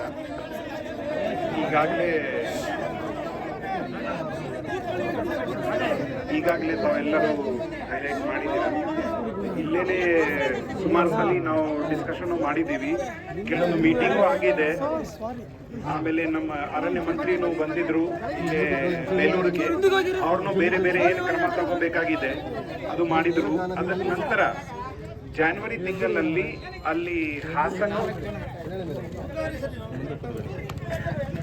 ಹಾಸನ ಜಿಲ್ಲೆ ಪ್ರಮುಖತೆ, ಹಾಸನ ಜಿಲ್ಲೆಯಿಂದ ಆನೆ ಸ್ಥಳಾಂತರ ಮಾಡಲಿಕ್ಕೆ ಬಜೆಟ್ನಲ್ಲಿ ಅನೌನ್ಸ್ಮೆಂಟ್ ಆಯಿತು. ಸಾಫ್ಟ್ ರಿಲೀಸ್ ಸೆಂಟರ್ ಭದ್ರಾನಲ್ಲಿ ನಮ್ಮ ಸ್ಟೇಟ್ ಗೌರ್ಮೆಂಟ್ ಕೂರ್ತು ಬಂದಿದ್ದಾರೆ. ಸಾಫ್ಟ್ ರಿಲೀಸ್ ಸೆಂಟರ್ ಮಾಡ್ತೀವಿ. ಅದರಲ್ಲಿ ಭದ್ರಾ ಟೈಗರ್ ರಿಸರ್ವ್ನಲ್ಲಿ ಏನು ಕೋರ್ ಏರಿಯಾ ಇದೆ ಮತ್ತೆ ಇನ್ನು 4-5 ಏನು ಪ್ರಪೋಸಲ್ ಹೋಗಿತ್ತು, ಅದರಲ್ಲಿ ಪ್ರಪೋಸಲ್ ಸೆಂಟ್ರಲ್ ಗೌರ್ಮೆಂಟ್ ಹೋದ ನಂತರ ಸಮ್ ಟೆಕ್ನಿಕಲ್ ಡಿಫಿಕಲ್ಟಿ ಬಂದಿದೆ. ಅದು ಎಲ್ಲ ಸಾಲ್ವ್ ಮಾಡ್ತಿದೆ. ಈ 2013-14ನಲ್ಲಿ ಏನು ಮಾಸ್ ಕ್ಯಾಪ್ಚರ್ ಆಗಿತ್ತು ಅದೇ ಪ್ರಕಾರನೇ ನಾವು ಪೂರ್ತಿ ಆನೆ ಸ್ಥಳಾಂತರ ಸಹ ಮಾಡ್ತೀವಿ. ಯಾಕೆ ಸ್ಟೇಟ್ ಗೌರ್ಮೆಂಟ್ನೇ ರಿಪೋರ್ಟ್ ಇದೆ, ಬೇಲೂರು, ಆಲೂರು ಈ ಏರಿಯಾ ಏನಿದೆ ಆನೆ ಇರಲಿಕ್ಕೆ ಸೂಕ್ತ ಅಲ್ಲ. ಅದು ಲಾಂಗ್ ಟರ್ಮ್ಗೆ ಯಾವ ರೀತಿ ಈಗ ಸಂಘರ್ಷ ಆಗ್ತಾ ಇದೆ ಅದು ಇನ್ನೂ ಮುಂದೆ ಜಾಸ್ತಿ ಆಗುತ್ತೆ. ಅದಕ್ಕೆ ಈ ಭಾಗ ಏನಿದೆ ಅದು ಆನೆ ಇರೋಕ್ಕೆ ಸೂಕ್ತ ಅಲ್ಲ ಅಂತಲೇ ವರದಿ ಕೊಟ್ಟಿದ್ದಾರೆ Karnataka elephant task force report. ಆ ಟೈಮ್ ಏನಾಯಿತು, ಮಾಸ್ ಕ್ಯಾಪ್ಚರ್ ಮಾಡಿದಾಗ ಟೈಮ್ಗೆ ಯಾವುದೋ ಬ್ಯಾರಿಯರ್ ಇರಲಿಲ್ಲ. ಈಗ 35 ಕಿಲೋಮೀಟರ್ ಬ್ಯಾರಿಯರ್ ಏನಿದೆ ಆಲೂರಲ್ಲಿ ಕೊಡಗುಯಿಂದ ಆನೆ ಏನು ಬರ್ತಿತ್ತು ಅದು ಬ್ಯಾರಿಯರ್ ಕಂಪ್ಲೀಟ್ ಆಗಿದೆ. ಅದರಲ್ಲಿ 13 ಗೇಟ್ಸ್ ಇತ್ತು. 13 ಗೇಟ್ಸ್ನಲ್ಲಿ 8 ಗೇಟ್ಸ್ ಆಲ್ರೆಡಿ ಕಂಪ್ಲೀಟ್ ಆಗಿದೆ. ಇನ್ನೂ 5 ಗೇಟ್ಸ್ ವಿದಿನ್ 2 ವಾರ ಕಂಪ್ಲೀಟ್ ಆಗುತ್ತೆ. ಸೊ ಆನೆ ಹೊಸ ಆನೆ ಬರಬಾರ್ದು ಅಂತ ನಾವು ನೋಡ್ತಾ ಇದ್ದೀವಿ. ಏನು ಮಿಸ್ಟೇಕ್ ಆಯಿತು 10 ವರ್ಷ ಹಿಂದೆ ಅದು ಈಗ ಮಾಡಲ್ಲ. ಅದರ ಜೊತೆಗೇನೆ ಈಗಾಗಲೇ ತಮ್ಮೆಲ್ಲರ ಇದು ತಮ್ಮಿಂದಲೇ ಮಲ್ಲಿಕಾರ್ಜುನ್ ಅವರು ಡಿಸ್ಕಸ್ ಮಾಡ್ತಿದ್ರು, ಸೆಂಟ್ರಲ್ ಗೌರ್ಮೆಂಟಿಂದ ಏನು ಬೇಕಾಗಿದೆ ಅದು ನಮಗೆ ಪತ್ರ ಕೊಡಿ, ನಾವು ಕೂಡ ಫಾಲೋ ಅಪ್ ಮಾಡ್ತೀವಿ ಅಂತ ಆಲ್ರೆಡಿ ನಾನು ತರಿಸ್ತಾ ಇದ್ದೀನಿ. ಅದು ಏನು ಡಾಕ್ಯುಮೆಂಟ್ ಇದೆ ಅದರ ಜೊತೆಗೆ ಬೇಕಾಗಿದೆ ನಮ್ಮ ಅರಣ್ಯಾಧಿಕಾರಿಗಳ ಜೊತೆಗೆ ಬರ್ತೀವಿ. ನಮ್ಮ ಆನರೇಬಲ್ ಮಿನಿಸ್ಟರ್ ಬರ್ತಾರೆ, ಅವ್ರ ಜೊತೆಗೆ MOEFCC ಏನು ಕನ್ಸರ್ನ್ ಮಿನಿಸ್ಟ್ರಿ ಇದೆ, ಹವಾಮಾನ ಬದಲಾವಣೆ ಇಲಾಖೆ, ಫಾರೆಸ್ಟ್, ಅದರಲ್ಲಿ ನ್ಯಾಷನಲ್ ಟೈಗರ್ ಕನ್ಸರ್ವೇಷನ್ ಅಥಾರಿಟಿ ಇದೆ. ಅವರು ಕೋರ್ ಏರಿಯಾನಲ್ಲಿ ಸಾಫ್ಟ್ ರಿಲೀಸ್ ಸೆಂಟರ್ ಮಾಡಬಾರ್ದು ಅಂತ ಕಮೆಂಟ್ ಇದೆ. ಅದಕ್ಕೆ ನಾನು ಸೂಕ್ತ ದಾಖಲಾತಿಯನ್ನು ಕೊಡ್ತೀನಿ, ಜೊತೆಗೆ ಬರ್ತೀವಿ, ಅಲ್ಲಿನೂ ಫಾಲೋ ಅಪ್ ಮಾಡೋಣ, ಜೊತೆಗೆ ಇರೋಣ. ಇದು ನಮ್ಮದು ಪರ್ಮನೆಂಟ್ ಸೊಲ್ಯೂಷನ್, ಶಾಶ್ವತ ಪರಿಹಾರ ಏನಿದೆ. ನಮ್ಮ ಅರಣ್ಯ ಮಂತ್ರಿನೂ ಇಲ್ಲಿ ಬಂದು ಡಿಸ್ಕಸ್ ಮಾಡಿ ಫಸ್ಟು ಬಜೆಟ್ನಲ್ಲಿ ಅನೌನ್ಸ್ಮೆಂಟ್ ಆಯಿತು, ಆಮೇಲೆ ಚಾಮರಾಜನಗರ ಸ್ಪೆಷಲ್ ಕ್ಯಾಬಿನೆಟ್ನಲ್ಲಿನೂ ಇನ್ನೂ ಹೆಚ್ಚಿಗೆ ಅನುದಾನ ಸ್ಯಾಂಕ್ಷನ್ ಆಯಿತು. ಟೆಕ್ನಿಕಲಿ ಏನೇನು ಮಾಡಬೇಕಾಗಿದೆ DPR ಟೆಂಡರ್ ಎಲ್ಲ ನಮ್ಮ ಇಲ್ಲಿ ಭದ್ರಾ ಟೈಗರ್ ಡೈರೆಕ್ಟರ್ ಮಾಡ್ತಾ ಇದ್ದಾರೆ. ನಾವು ಕೂಡ ಫಾಲೋ ಅಪ್ ಮಾಡ್ತಾ ಇದ್ದೀವಿ. ಯಾಕೆ ನಮಗೆ ಜಾಸ್ತಿ ಕೊರತೆ ಇದೆ, ಅವರಿಂದ ನಮಗೆ ಜಾಸ್ತಿ ಕೊರತೆ ಇದೆ. ಯಾಕೆ ನಮ್ಮ ಆನೆನೇ ಸ್ಥಳಾಂತರ ಸಾಕ್ಬೇಕು, ಅದು ಒಂದು ವಿಚಾರ. ಅದು ಕಂಪ್ಲೀಟ್ ರೀಲೊಕೇಶನ್ ಏನಿದೆ ಈ ಬೇಲೂರು ಭಾಗದ್ದು ಅದು ನಮ್ಮ ಪ್ಲ್ಯಾನಲ್ಲೇ ಇದೆ. ಅದು ನಾವು ಮಾಡ್ತೀವಿ. ನಮ್ಮ ಅರಣ್ಯ ಮಂತ್ರಿ ಪ್ರತಿ ಮೀಟಿಂಗ್ನಲ್ಲಿನೂ ರಿವ್ಯೂ ತಗೊಳ್ತಾರೆ. ಅದು ಒಂದು. ಅದರ ಜೊತೆಗೆ ಇನ್ನೊಂದು ತಾವೆಲ್ಲರೂ ಏನು ಹೈಲೈಟ್ ಮಾಡ್ತಿದ್ದೀರಿ, ತೋಡಿಗೆ ಆನೆ ಕಳಿಸೋಣ. ಈಗ ಲಾಸ್ಟ್ 2-3 ಬಾರಿ ಯಾವಾಗ ಮುದ್ದೋಡಿ ಇಲ್ಲ ಮೂಡಿಗೆರೆ ಆಲ್ದೂರು ತನಕ ಆನೆ ಹೋಗಿದೆ. ನಾವು ಚಿಕ್ಕಮಂಗ್ಳೂರು ಹಾಸನ ಜಾಯಿಂಟ್ ಟೀಮ್ ಮಾಡಿನೇ ಅವ್ರಿಗೆ ಇನ್ನು ಮುಂದೆ ಕಳಿಸ್ಲಿಕ್ಕೆ ಟ್ರೈ ಮಾಡ್ತಾ ಇದ್ದೀವಿ. ಸರ್, ಈ ಸ್ಟೇಟ್ಮೆಂಟ್ ಮೊದಲೊಂದ್ಸರಿ ನೀವು ಕೊಟ್ಟಿದ್ದೀರಾ. ಈ ಸ್ಟೇಟ್ಮೆಂಟ್ ಮೊದಲೊಂದ್ಸರಿ ಕೊಟ್ಟಿದ್ದೀರಾ. ನೀವು ಸ್ಥಳಾಂತರ ಎಷ್ಟು ದಿನ ಸ್ಥಳ ಮಾಡ್ತೀರಾ ನಾವು ಕೇಳ್ತಿರೋ ಪ್ರಶ್ನೆ ಇದೆ ಸರ್. ನೀವು ಯಾವಾಗಲೂ ಸ್ಟೇಟ್ಮೆಂಟ್ ಇದ್ರೆ ಕೊಡೋದು, ಬೇರೆ ಯಾವುದೂ ಅಲ್ಲ. ಬೇರೆ ಯಾವ್ದು ಕೊಡಿ.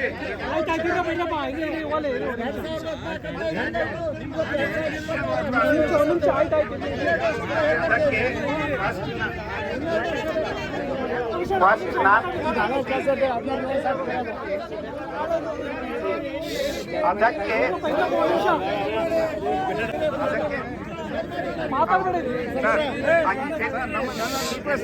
ನನ್ನ ರಿಕ್ವೆಸ್ಟ್, ನೀವು ಆನೆನ ಇಲ್ಲಿಂದ ಎಷ್ಟು ಸಮಯದ ಒಳಗಡೆ ಸ್ಥಳಾಂತರ ಮಾಡ್ತೀರಾ? ಒಂದೇ ಪ್ರಶ್ನೆ.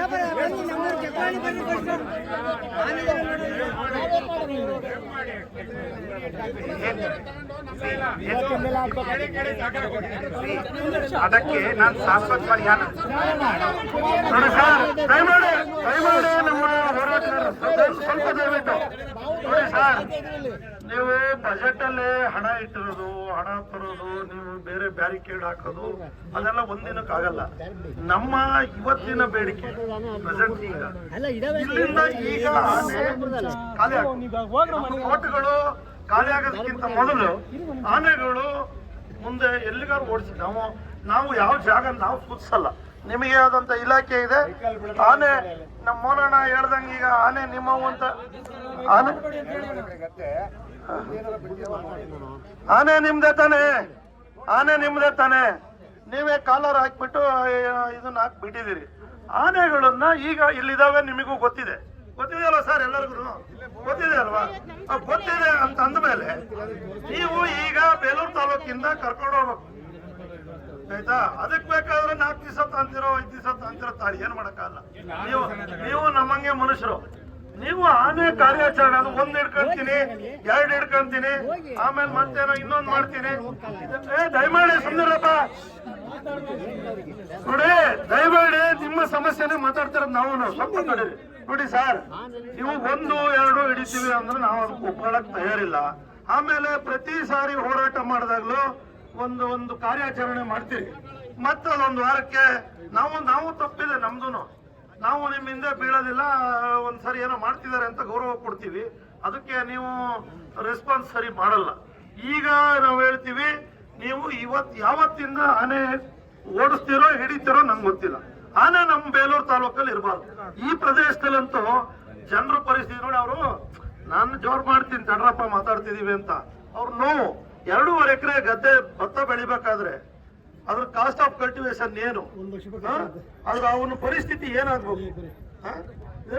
ದಯಮಾಡಿ ನೋಡಿ ಸರ್, ನೀವು ವಿದ್ಯಾವಂತರಿದ್ದೀರಿ, ಅರ್ಥ ಆಗ್ತದೆ ಅಂತ ನಾನು ಭಾವಿಸ್ತೀನಿ. ಆಯ್ತಾ, ನಿಮ್ಮೆಲ್ಲರಿಗೂ ಅರ್ಥ ಆಗುತ್ತೆ. ಅರ್ಥ ಆದ್ಮೇಲೆ ಆ ಆನೆ ಡ್ರೈವ್ ಮಾಡಕ್ಕೆ ಏನ್ ಮಾಡ್ಬೇಕು, ಏನ್ ಕ್ರಮ ತಗೊಳ್ತೀರಿ, ಯಾವತ್ತು ಚಾಲೂ ಮಾಡ್ತೀರಿ ಅದನ್ನ ಹೇಳಿ. ಈ ಬ್ಯಾರಿಕೇಡ್ ಹಾಕೋದು, ಮತ್ತೊಂದು ಹಾಕೋದು, ನೀವೇ ಒಂದ್ ಮಾತು ಹೇಳಿದ್ರಿ, ಸೆಂಟ್ರಲ್ ಗೌರ್ಮೆಂಟ್ ಇಂದ ತಡೀರಿ. ಸೆಂಟ್ರಲ್ ಗೌರ್ಮೆಂಟ್ ಇಂದ ಒಂದು ಟೆಕ್ನಿಕಲ್ ಇಶ್ಯೂ ಇದೆ, ಪ್ರಾಬ್ಲಮ್ ಇದೆ ಅಂತ. ಈ ನಿಮ್ಮ ಇಲಾಖೆಯವ್ರದ್ದು, ಈ ಸೆಂಟ್ರಲ್ ಗೌರ್ಮೆಂಟ್, ನಿಮ್ದು ಸ್ಟೇಟ್ ಗೌರ್ಮೆಂಟ್, ನಿಮ್ಮ ದಿಕ್ಕಾಟಗಳನ್ನ ನಾನು ನಿನ್ನೆ ಚೆನ್ನಾಗ್ಲಿ ಅಂತ ನಾವು ಬಯಸಲ್ಲ. ಆನೆಗೆ ತೊಂದರೆ ಮಾಡೋ ನಮ್ಮ ಜನನು ನಮ್ಮ ಪ್ರದೇಶದಲ್ಲಿ ಇಲ್ಲ, ಹೌದಲ್ವಾ? ನೀವು ಬೇರೆ ಬೇರೆ ಭಾಗಕ್ಕೆ ಹೋಲಿಸಿದ್ರೆ ನಮ್ಮ ಭಾಗದಲ್ಲಿ ಆನೆಗಳ ಜೊತೆ ತೀಟೆ ಮಾಡೋ ಜನರು ಇಲ್ಲ. ಗೌರವಾಯಿತು, ಇವತ್ತು ಪೂಜೆ ಮಾಡ್ತಾ ಇದಾರೆ. ಆನೆ ಲದ್ದಿ ಹಾಕೋದ್ರೆ ಅಲ್ಲಿ ಇವತ್ತು ಹಣ್ಣು ಕಾಯಿ ತಗೊಂಡೋಗಿ ಪೂಜೆ ಮಾಡ್ಕೊ ಬರ್ತಾರ ಜನ ನಮ್ಮ ಭಾಗದಲ್ಲಿ ಇದ್ದಾರೆ. ಆನೆನ ದೇವರು ಅಂತ ಭಾವಿಸಿದ್ದೀವಿ, ಇವತ್ತು ಭಾವಿಸ್ತೀವಿ, ನಾಳೆನೂ ಭಾವಿಸ್ತೀವಿ. ಆನೆ ವಿರೋಧಿಗಳಲ್ಲ ನಾವು. ಅವ್ರ ಅಕ್ಕ ಯಾರೋ ಹೇಳಿದ್ರು, ಅವರು ನಾವು ಆನೆ ವಿರೋಧಿಗಳಲ್ಲ ಅಂತ. ನಿಮ್ಮ ಇಲಾಖೆಯ ಧೋರಣೆ ವಿರೋಧಿಗಳು ನಾವು. ಈಗ ಆನೆ ಓಡಿಸಕ್ಕೆ ಏನ್ ಕ್ರಮ ತಾಳ್ತೀರಿ ಅದನ್ನ ಹೇಳಿ. ಮುಂದಿಂದ ಆಮೇಲೆ ನೀವು central government environment department clearance ಯಾವಾಗ ತನ್ನಿ, ಅದು ಶೀಘ್ರವಾಗಿ ತರಲಿಲ್ಲ ಅಂದ್ರೆ ಅದಕ್ಕೆ ಬೇರೆ ರೀತಿ ಮಾಡೋಣ. ಈಗ ಆನೆ ಇಲ್ಲಿಂದ ಡ್ರೈವ್ ಮಾಡೋದು ಯಾವಾಗ ಹೇಳಿ. ಆಮೇಲೆ ಬಡ್ಜೆಟ್ ಅಲ್ಲಿ ಹಣ ಅಂತ ಹೇಳಿದ್ರು, ನೀವು ಸರ್ಕಾರಕ್ಕೆ ಯಾವ ರೀತಿ ವರದಿ ಕೊಟ್ಟಿದ್ದೀರೋ ನನಗೆ ಗೊತ್ತಿಲ್ಲ. ನಮ್ಮ ಮಕ್ಕಳಿಗೆ ಬಸ್ ಚಾರ್ಜ್ಗೆ, ಟಿಕೆಟ್, ಇದಕ್ಕೆ ಶಕ್ತಿಗೆ ಬಜೆಟ್ ಅಲ್ಲಿ ಹಣ ಇಡಕ್ ಗೊತ್ತಾಗತ್ತೆ. ಅವ್ರಿಗೆ 2,000 ಅಕೌಂಟಿಗೆ ಹಾಕಕ್ಕೆ ಹಣ ಇಡಕ್ಕೆ ಈ ಸರ್ಕಾರಕ್ಕೆ ಗೊತ್ತಾಗತ್ತೆ. ರಸ್ತೆ ಗುಂಡಿ ಬಿದ್ದಿದೆ, ಅದಕ್ಕೆ ಬಡ್ಜೆಟ್ ಅಲ್ಲಿ ಹಣ ಇಲ್ಲ. ಇದಕ್ಕೆ ದಯಮಾಡಿ ಯಾರು ವಾಹನ ಬಿಡಬೇಡಿ, ದಯಮಾಡಿ.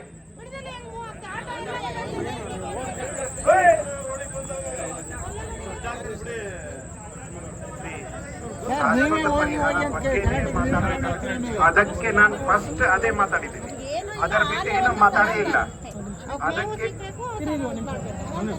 ಅದಕ್ಕೆ ನಾನು ಫಸ್ಟ್ ಶಾಶ್ವತ ಪರಿಹಾರನೇ ಮಾತಾಡಿದ್ದೀನಿ. ತಾವು ಎಲ್ಲರೂ ಇಲ್ಲಿ ಲೋಕಲ್ ಇದೆ, ತಮ್ಮೆಲ್ಲರಿಗೂ ಗೊತ್ತಿದೆ. 2014ನಲ್ಲಿ ಆನೆ ಸ್ಥಳಾಂತರ ಮಾಡಿದ ನಂತರ ಆನೆ ಹೇಗೆ ಬಂತು? ಆನೂರಲ್ಲಿ ಬ್ಯಾರಿಕೇಡ್ ಅಥವಾ ಬೇರೆ ಯಾವ್ದು ಮೆಕ್ಯಾನಿಸಮ್ ಇರಲಿಲ್ಲ ಅದಕ್ಕೆ. ಸೊ ಈಗ ಫುಲ್ ಪ್ರೂಫ್ ಮೆಕ್ಯಾನಿಸಮ್ ಆಗೋಗಿದೆ. ಪೂರ್ತಿ 35 ಕಿಲೋಮೀಟರ್ ರೈಲ್ ಬ್ಯಾರಿಕೇಡ್ ಆಗೋಗಿದೆ. ಅದಕ್ಕೆ ಪ್ರಿಕಾಷನರಿ ಏನ್ ಮಾಡ್ಬೇಕಾಗಿದ್ದು ಮಾಡಾಯ್ತು. ಈಗ ತಾವು ಹಣ ಬಗ್ಗೆ ಹೇಳ್ತಾ ಇದ್ದೀರಾ. ನಮ್ಮ ಬಜೆಟ್ ಅಲ್ಲಿನೇ 53 ಕೋಟಿ ಸಾಫ್ಟ್ ರಿಲೀಸ್ ಸೆಂಟರ್ಗೆ ರಿಸರ್ವ್ ಇಟ್ಟಿದ್ದಾರೆ. ನಮ್ಗೆ ಅಲ್ಲಿ ಭದ್ರಾನಲ್ಲಿ ಏನಾಗ್ತಾ ಇದೆ, ಟೆಕ್ನಿಕಲ್ ಡಿಫಿಕಲ್ಟಿ, ಅದನ್ನು ಟೆಕ್ನಿಕಲ್ ಡಿಫಿಕಲ್ಟಿ ತಕ್ಷಣನೇ ಸಾಲ್ವ್ ಮಾಡ್ಲಿಕ್ಕೆ ನಮ್ಮೆಲ್ಲ BCCF ಎಲ್ಲ ಹೋಗಿ ಡೆಲ್ಲಿಯಲ್ಲಿ ಮಾತಾಡಿದ್ರು. ತಾವೆಲ್ಲ ಸಹಕಾರ ಕೊಡ್ತೀನಿ ಅಂತ ಹೇಳಿದಿರ, ನಾನು ಲೆಟರ್ ಕೊಡ್ತೀನಿ. ಸ್ವಲ್ಪ ನಾವು ಕೂಡ ಜೊತೆಗೆ ಹೋಗಿ ಅಲ್ಲಿ ಮಂತ್ರಿ ಯಾರಿದ್ದಾರೆ ಅವ್ರ ಜೊತೆಗೆ ಡಿಸ್ಕಸ್ ಮಾಡಿಕೊಂಡು ಸಾಲ್ವ್ ಮಾಡ್ಲಿಕ್ಕೆ ಟ್ರೈ ಮಾಡೋಣ. ಹಣದ ಕೊರತೆ ಇಲ್ಲ, ಟೆಕ್ನಿಕಲ್ ಡಿಫಿಕಲ್ಟಿ ಇದು NTCA ಬಿಟ್ಟು ಏನೋ ಇಲ್ಲ, ಅದು ಮಾಡಲೇಬೇಕು ಅಂತ ನಮ್ಮ ಅರಣ್ಯ ಮಂತ್ರಿ ಸರ್ ಪ್ರತಿ ಮೀಟಿಂಗ್ ನಲ್ಲಿ ಸಾಫ್ಟ್ ರಿಲೀಸ್ ಸೆಂಟರ್ದು ರಿವ್ಯೂ ತಗೊಳ್ತಾರೆ. ಬಿಕಾಸ್ ಅವ್ರಿಗೆ ಇಲ್ಲಿ ಬಂದ ನಂತರ, ಮೊದಲೇನೋ ಗೊತ್ತಿತ್ತು, ಬೇಲೂರು ಬಂದ ನಂತರ ನಿಮ್ಮೆಲ್ಲರ ಜೊತೆಗೆ ಇಂಟರಾಕ್ಟ್ ಮಾಡಿದ ನಂತರ ಅವ್ರಿಗೂ ಗೊತ್ತಿದೆ ಹೆಂಗ್ ನೋವಿದೆ. ಅದಕ್ಕೆ ಸ್ಪೆಷಲ್ ಜಾನ್ವರಿನಲ್ಲಿ ಡಿಸ್ಕಷನ್ ಮಾಡಿ ಸಾಫ್ಟ್ ರಿಲೀಸ್ ಸೆಂಟರ್ದು ಪ್ರಪೋಸಲ್ ಮಾಡಿಕೊಂಡು ಫೆಬ್ರವರಿನಲ್ಲಿ ಬಜೆಟ್ ಅಪ್ರೂವಲ್ ಆಗಿತ್ತು. ಅದು ಶಾಶ್ವತ ಪರಿಹಾರ ಏನ್ ನನ್ ಇದು ಕಲ್ಪನೆ ಇದೆ, ಅದರ ಪ್ರಕಾರ ಹೇಳ್ತಾ ಇದ್ದೀನಿ. ಇನ್ನೊಂದು ಏನು ದ್ಯಾಟ್ ಶಾಶ್ವತ ಪರಿಹಾರ ಜೊತೆಗೆ ಅದರಲ್ಲಿ ಟೆಕ್ನಿಕಲ್ ಡಿಫಿಕಲ್ಟಿ ಆಯ್ತಂತೆ. ಪ್ರತಿ ವರ್ಷ ಅಥವಾ 2-3 ಸಾರಿ ನಾವು ನೋಡ್ತಾ ಇದ್ದೀವಿ, ಆನೆ ಸ್ವಂತನೇ ನ್ಯಾಚುರಲ್ ಆಗಿ ಚಿಕ್ಕಮಂಗ್ಳೂರು ಕಡೆ ಹೋಗ್ತಾ ಇದೆ. ಓಕೆ, ಲಾಸ್ಟ್ 2 years ಇಂದ ಕಂಟಿನ್ಯೂಯಸ್ ಅಲ್ಲಿ ಚಿಕ್ಕಮಂಗ್ಳೂರು ಹಾಸನ್ ಅವರು ಮೀಟಿಂಗ್ ಮಾಡಿಕೊಂಡು ಎಲ್ಲಿ ಡ್ರೈವ್ ಮಾಡಬೇಕಾಗಿದೆ. ಯಾಕೆ? ಸೇಫ್ಟಿ ಫಸ್ಟ್, ತಮ್ಮೆಲ್ಲರದ್ದು ಸೇಫ್ಟಿ ಫಸ್ಟು, ಮತ್ತೆ ನಮ್ಮೆಲ್ಲರದು ಸ್ಟಾಫ್ ಸೇಫ್ಟಿನೂ ಆಮೇಲೆ. ಸೊ ಅದಕ್ಕೆ ಮೂಡಿಗೆರೆ ಆಲದೂರು ತನಕನೂ ಭುವನೇಶ್ವರಿ ಹರ್ಡ್ ಹೋಗಿದ್ದು. ಅದಕ್ಕೆ ಇನ್ನು ಮುಂದೆ ಹೆಂಗ್ ಕಳಿಸ್ಬೇಕಾಗಿದೆ ಅದು ನಾವು ಕುಂಕಿ ಕಳಿಸಿನೋ ಪಾತ್ ನೋಡಾಗಿದೆ. ಈಗ ಸಡನ್ಲಿ ಇಲ್ಲಿಂದ ಮುತ್ತೋಡಿದು ಡಿಸ್ಟೆನ್ಸ್ ಡ್ರೈವ್ ಮಾಡಿದ್ರೆ ಟೆಕ್ನಿಕಲ್ ಡಿಫಿಕಲ್ಟಿ ಇದೆ. ಬಟ್ ಒನ್ಸ್ ಮೂಡಿಗೆರೆ ಫಾರೆಸ್ಟ್ ವರೆಗೆ ಸರ್ ಇಲ್ಲ ಅದೇ ಹೋಗಿತ್ತು, ಮುತ್ತೋಡಿ ಫಾರೆಸ್ಟ್ ಬಾರ್ಡರ್ವರೆಗೆ ಹೋಗಿತ್ತು, ಅಲ್ಲಿಂದ ಯಾಕೆ ಮತ್ತೆ ಓಡಿಸಿದ್ರಿ ಇಲ್ಲಿ? ಅದೇ ಹೇಳ್ತೀನಿ ಮೇಡಮ್, ಹೇಳ್ತೀನಿ. ಇನ್ನೊಂದು ಪಾಯಿಂಟ್ ಏನು ಹೇಳ್ತೀನಿ, ಕರ್ನಾಟಕದಲ್ಲಿ ಟೋಟಲ್ 6,500 ಆನೆ ಇದೆ. ಅದರಲ್ಲಿ ಯಾಕೆ 200, 300, 400 ಆನೆನೇ ಔಟ್ಸೈಡ್ ಇದೆ? ಆ ಥರ ಇಲ್ಲ. ರುದ್ರನಲ್ಲಿನೂ 400 ಆನೆ ಇದೆ. ಓಕೆ, ಅವರು ಅಲ್ಲೇ ವಾಸ ಮಾಡ್ತಾ ಇದ್ದಾರೆ. ಈ ಆನೆ ಏನು ನಮ್ಮ ಮೊನ್ನೆ ಸೆಂಟ್ರಲ್ ಗೌರ್ಮೆಂಟ್ ಟೀಮ್ ಬಂದಿತ್ತು, ಅಲ್ಲಿ ಹಾಸನ್ ಕಂಟ್ರೋಲ್ ರೂಮ್ ನಾವೇ ಪ್ರೆಸೆಂಟೇಷನ್ ಮಾಡಿದ್ದೀವಿ. ಅವರೇನು ಹೇಳ್ತಿದ್ರು, ಈ ಥರ ಹೈವೇ ಕನ್ಸ್ಟ್ರಕ್ಷನ್ ಬೇರೆ ಬೇರೆ ಪ್ರಾಜೆಕ್ಟ್ಸ್ ಇಂದ ಆನೆ ಪಾಕೆಟ್ ಆಗಿದೆ. ಅವರು ಉತ್ತರಾಖಂಡ್ ಎಕ್ಸಾಂಪಲ್ ಕೊಟ್ಟರು, ಅಸ್ಸಾಂ ಎಕ್ಸಾಂಪಲ್ ಕೊಟ್ಟರು. ನಮ್ಮ ಕರ್ನಾಟಕದಲ್ಲಿ ಇದು ಒಂದೇ ಎಕ್ಸಾಂಪಲ್. ಆ ಕಡೆ NH-75 ಇದೆ, ಈ ಕಡೆ ಹೇಮಾವತಿ ಇದೆ, ಆಮೇಲೆ ಈ ಕಡೆ ಹಾಸನ್ ಚಿಕ್ಕಮಂಗ್ಳೂರು ರೋಡ್ ಇದೆ. ಅದರಲ್ಲಿ ಪಾಕೆಟ್ ಆಗಿದೆ. ಆ ಪಾಕೆಟ್ ಆಗಿದ್ದಕ್ಕೆ ಏನು ಸೊಲ್ಯೂಷನ್ ಮಾಡಬೇಕು ಅಂತ ಅದೇ ರಿಮೂವ್ ಮಾಡಬೇಕು. ಆಮೇಲೆ ನಾವು ಇನ್ಶ್ಯೂರ್ ಮಾಡಬೇಕು ಹೊಸ ಆನೆ ಬರಬಾರ್ದು ಅಂತಾನೆ ಆಲ್ರೆಡಿ ರೈಲ್ ಬ್ಯಾರಿಕೇಡ್ ಪೂರ್ತಿ ಆಗಿದೆ. ತಾವು ಬನ್ನಿ, ಕೆಲಸ ನೋಡಿ. ಗೇಟ್ ಜಸ್ಟ್ ಬಾಕಿ ಇದೆ 4-5, ಅದನ್ನು ಇನ್ನೂ 2 ವಾರದಲ್ಲಿ ಮುಗಿತಾರೆ. ಅದಕ್ಕೆ ಹೇಳ್ತಾ ಇದ್ದೀನಿ. ಆಮೇಲೆ 2013-14 ನಲ್ಲಿ ಏನು ಮಾಸ್ ಟ್ರಾನ್ಸ್ಲೊಕೇಶನ್ ಆಗಿತ್ತು, ಅದೇ ಪ್ರಕಾರ ಮಾಸ್ ಟ್ರಾನ್ಸ್ಲೊಕೇಶನ್ ಈಗ ಮಾಡಿದ್ರೆ ಪರ್ಮನೆಂಟ್ ಶಾಶ್ವತ ಪರಿಹಾರ ತಾವು ಏನು ಕೇಳ್ತಾ ಇದ್ದೀರಾ ಅದು ಸಿಗುತ್ತದೆ. ಅದರ ಜೊತೆಗೇನೆ ಸೆಕೆಂಡ್ ನಾನು ಏನು ಹೇಳಿದೆ, ತಾವು ಎಲ್ಲರನ್ನು ಹೇಳಿದ್ದೀರಾ, ಮುತ್ತೋಡಿ ಫಾರೆಸ್ಟ್ಗೆ ಸೇರಿಸಲಿಕ್ಕೆ ನಾವು ಫುಲ್ ಪ್ರಯತ್ನ ಮಾಡ್ತಾ ಇದ್ದೀವಿ. ಅಲ್ಲಿ ಚಿಕ್ಕಮಂಗ್ಳೂರು ಟೀಮಿಂದ ಏನೇನು ಕೋರ್ಡಿನೇಟ್ ಮಾಡಬೇಕಾಗಿದೆ, ಯಾವಗಳು ಆನೆ ಆಲದೂರು ಮೂಡಿಗೆರೆ ತನಕ ಹೋಗಿದ್ದು ಲಾಸ್ಟ್ ಟೈಮ್. ತಾವು ಇದ್ರ ನನ್ನ ವಿಡಿಯೋನ ಶೇರ್ ಮಾಡ್ತೀನಿ. ನಮ್ದು ಸರ್, ನಾನು ಒಂಚೂರು ಮಾತಾಡ್ತಾರೆ, ಒಂದು ಅವಕಾಶ ಕೊಡ್ತೀರಾ? ನಾನು ಮೂಡಿಗೆರೆ ಬೇಲೂರು ಬಾರ್ಡರ್ ಇರೋನು. ನಿಮ್ಮ ಫಾರೆಸ್ಟ್ ಡಿಪಾರ್ಟ್ಮೆಂಟ್ ನಮ್ಮ ಮೂಡಿಗೆರೆ ಅವರು ಪ್ರತಿ ಸೆಕೆಂಡ್ ಒಳಗಡೆ ಪಟಾಕಿ ಹೊಡೆದ ಆನೆಗಳನ್ನು ಈ ಕಡೆ ಓಡಿಸ್ತಾರೆ. ಅಲ್ಲಿ ಕಾಲಿಡೋದಕ್ಕೆ ಅವಕಾಶನೇ ಕೊಡೋದಿಲ್ಲ. ಡಿಪಾರ್ಟ್ಮೆಂಟ್ಗೆ ನಾವು ಮಾಹಿತಿ ಕೊಟ್ಟಿದ್ದೇವೆ. ನೀವು ಹೇಳ್ತಾ ಇದ್ದೀರಾ, ದಯವಿಟ್ಟು ಸರ್ ಹೆಂಗೆ ಹೋಯ್ತು ಸರ್, ದಯವಿಟ್ಟು ನಾವು ಕನ್ನಡ ಹೋರಾಟ ಮಾಡಿ ನಮಗೂ ನಿಮ್ಮ ಫಾರೆಸ್ಟ್ ಡಿಪಾರ್ಟ್ಮೆಂಟ್ ಜಗಳ ಆಯ್ತು. ಒಂದ್ ನಿಮಿಷ, ನಮ್ಮ ಚಿಕ್ಕನಹಳ್ಳಿ ಬಂಡೆ ರಮೇಶ್ ಅಣ್ಣ ಹೇಳ್ತಿರೋ ಸತ್ಯ ಸರ್. ನಾನು ಮೊದ್ಲಿಂದ ಹೇಳ್ತಾ ಬಂದೆ, ನಿಮ್ ಬಗ್ಗೆ ನಂಬಿಕೆ ಇಲ್ಲ ಅಂತೇಳಿ. ತಪ್ಪು ತಿಳಿಬೇಡಿ, ಸ್ವಾಮಿಗೌಡ್ರು ಹೇಳ್ದಂಗೆ ನೀವು ನಮ್ ಶತ್ರು ಅಲ್ಲ. ನಿಮ್ ಲಿಮಿಟ್ಸ್ ಸಾಕಾಗಲ್ಲ. ಫಾರೆಸ್ಟ್ ಪ್ರಧಾನ ಕಾರ್ಯದರ್ಶಿ ಯಾಕೆ ಬರಬೇಕು ಅಂತ ಹೇಳ್ತೀನಿ ಅಂದ್ರೆ, ಚಿಕ್ಕಮಂಗ್ಳೂರು, ಕೂರ್ಗು, ಎಂಟೈರ್ ಕರ್ನಾಟಕ ಅವ್ರ ಕಂಟ್ರೋಲ್ ಅಲ್ಲಿದೆ. ಅವ್ರು ಬಂದು ಭರವಸೆ ಕೊಟ್ರೆ ಒಂದು ಪರಿಹಾರ ಸಿಗ್ಬೋದು ಅನ್ನೋ ಉದ್ದೇಶಕ್ಕೆ ಹೇಳ್ತಾ ಇದ್ದೀನಿ. ಅದಕ್ಕೆ ನಿಮ್ದು ಹಾಸನ್ ಲಿಮಿಟ್ಸ್ ಅಷ್ಟೇ. ಅದಕ್ಕೆ ನಾನು ಹೇಳ್ತಾ ಇರೋದು, ಸೆಕ್ರೆಟರಿ ಫಾರೆಸ್ಟ್ ಕರ್ಸಿ. ಈಗ ಮಾತಾಡ್ಬೇಕಾದ್ರೆ ಒಂದು ಮಾತು ಹೇಳಿದ್ರೆ ನಾನು ಗಮನಿಸಿದೆ, ಮುತ್ತೋಡಿಗೆ ಆನೆಯನ್ನ ಡ್ರೈವ್ ಮಾಡ್ಬೇಕಾದ್ರೆ ಒಂದು ಟೆಕ್ನಿಕಲ್ ಡಿಫಿಕಲ್ಟಿ ಇದೆ ಅಲ್ವಾ ಸರ್? ಅದಕ್ಕೆ ನಾನು ಹೇಳ್ತೀನಿ, ನೀವು ಹಾಸನ್ ಜಿಲ್ಲೆಗೆ DFO, ಪಕ್ಕ ಜಿಲ್ಲೆ ಒಂದು DFOಗೆ ಅಥವಾ ಪಕ್ಕ ಜಿಲ್ಲೆ ಅಧಿಕಾರಿ ಈಗ ನೋಡಿ sir, coffee picking time, coffee ಕೊಯ್ಲು ಮಾಡ್ಲೇಬೇಕಲ್ವಾ? ಈಗ ಏನ್ ಮಾಡ್ಬೇಕು ಅವ್ರೀಗ? ಆಳುಗಳು ಬರೋದಿಲ್ಲ, ಲೇಬರ್ಸ್ ಬರಲ್ಲ.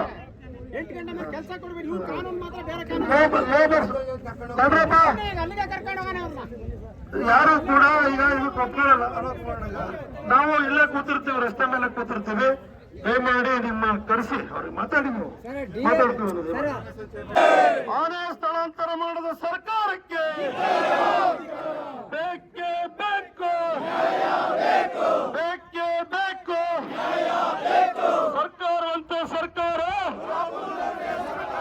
ಕಾನೂನಂತೆ ಕಾನೂನು. ರೈತ ವಿರೋಧಿ ಅರಣ್ಯ ಮಂತ್ರಿಗೆ ಬೇಕೇ ಬೇಕು. ರೈತರ ಹೋರಾಟಕ್ಕೆ ನೋಡಿ, ಎಲ್ಲ ಬಂಧುಗಳಿಗೆ ನಾನು ಹೇಳೋದು ಇಷ್ಟ,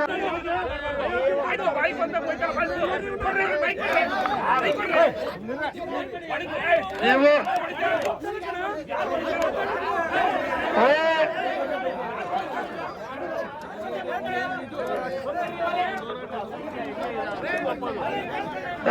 ದಯವಿಟ್ಟು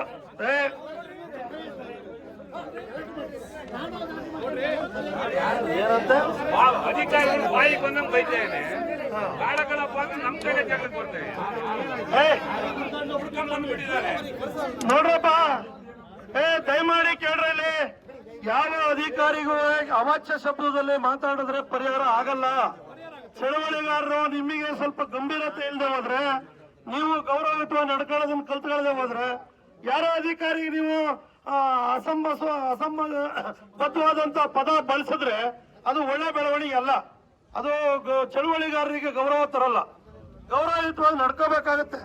ಅಧಿಕಾರಿ ಬಂದಿದ್ದಾನೆ ಅಂತಂದ್ರೆ ಇಲ್ಲೊಂದು ಕಾನೂನು ಇದೆ, ಕಾನೂನನ್ನು ಬಿಟ್ಟು ಯಾರು ಮಾಡಕ್ಕಾಗಲ್ಲ. ನೀವೇ ಹಿಂಗ್ ಆಡ್ಬಿಟ್ರೆ ಹೆಂಗೆ? ನಾವು ಕೇಳ್ತಾ ಇರೋದು ಏನನ್ನ, ಆನೆ ಬಿಟ್ಟು ಏನಾದ್ರು ಬೇರೆ ನಮ್ಮನೆ ಯಾವ್ದೋ ಕೆಲಸ ಮಾಡ್ಕೊಡಿ ಅಂತ ಕೇಳ್ತಿದೀವಿ ಅವ್ರನ್ನ. ನೀವು ಸ್ವಲ್ಪ ನಮಗ್ ಗೊತ್ತಿದೆ ನಿಮಗೆ ನೋವಾಗಿದೆ ಅಂತ ಹೇಳಿ ಗೊತ್ತಿದೆ. ದಯಮಾಡಿ ಸ್ವಲ್ಪ ಜಾಗ ಬಿಡಿ, ಅವಕಾಶ ಬಿಡಿ. ಬರ್ರಿ ಆ ಕಡೆ ಬರ್ರಿ ಯಜಮಾನ್ರೆ. ಯಾಕೆ ಸುಮ್ಮನೆ ನೀವು ಐಲಾಟಗಳನ್ನು ಆಡಕ್ ಹೋಗ್ಬೇಡಿ ದಯವಿಟ್ಟು. ನೋಡಿ ಸರ್, ಈಗ ಸಾಹೇಬ್ರೆ ಮೀಟಿಂಗ್ ಮಾಡಬೇಕು. ಯಾಕೆ ನಮ್ಮ ಜುರಿಸ್ಡಿಕ್ಷನ್ ಅವ್ರ ಜುರಿಸ್ಡಿಕ್ಷನ್ ನಲ್ಲಿ ಬರ್ತದೆ, ಮುಂದೂಡಿಗೆ ಆನೆ ಕಳಿಸ್ಬೇಕು. ಈಗ 19ನೇ ತನಕ ಸೆಷನ್ ಇದೆ. 19ನೇ ಆದ ನಂತರ ವಿದಿನ್ 1 ವಾರ ನಾನು ಸೀನಿಯರ್ ಆಫೀಸರ್ ಕಳಿಸಿ ಚಿಕ್ಕಮಂಗ್ಳೂರು ಡಿಸ್ಟಿಕ್ ಅವ್ರಿಗೆ ಕಳಿಸಿ ಮೀಟಿಂಗ್ ಮಾಡ್ತೀವಿ. ತಾವೆಲ್ಲರೂ ಬನ್ನಿ, ಅದರಲ್ಲೇನೆ ಇದು ಡ್ರೈವ್ ಏನ್ ಮಾಡ್ತೀವಿ ಅದು ನಾವು ತಮ್ಮ ಏನು ಡಿಸ್ಕಷನ್ಸ್ ಇದೆ ಹಾಸನ ಜಾಗ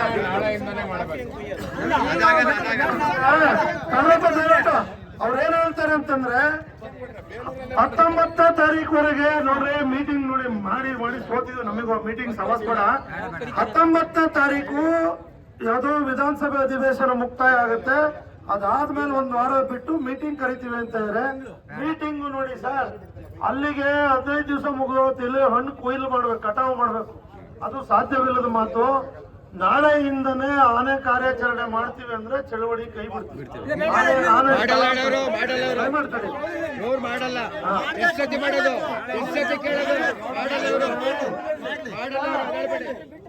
ಅದಾಗಲಿಲ್ಲ ಅಂತಂದ್ರೆ ನಾವು ಚಳವಳಿನ ಕೈ ಬಿಡಕ್ ಆಗೋದಿಲ್ಲ ಸರ್. ಅದು ನೀವು 1 ವಾರ ಅಂತಂದ್ರೆ 15 ದಿವಸ ಆಗುತ್ತೆ.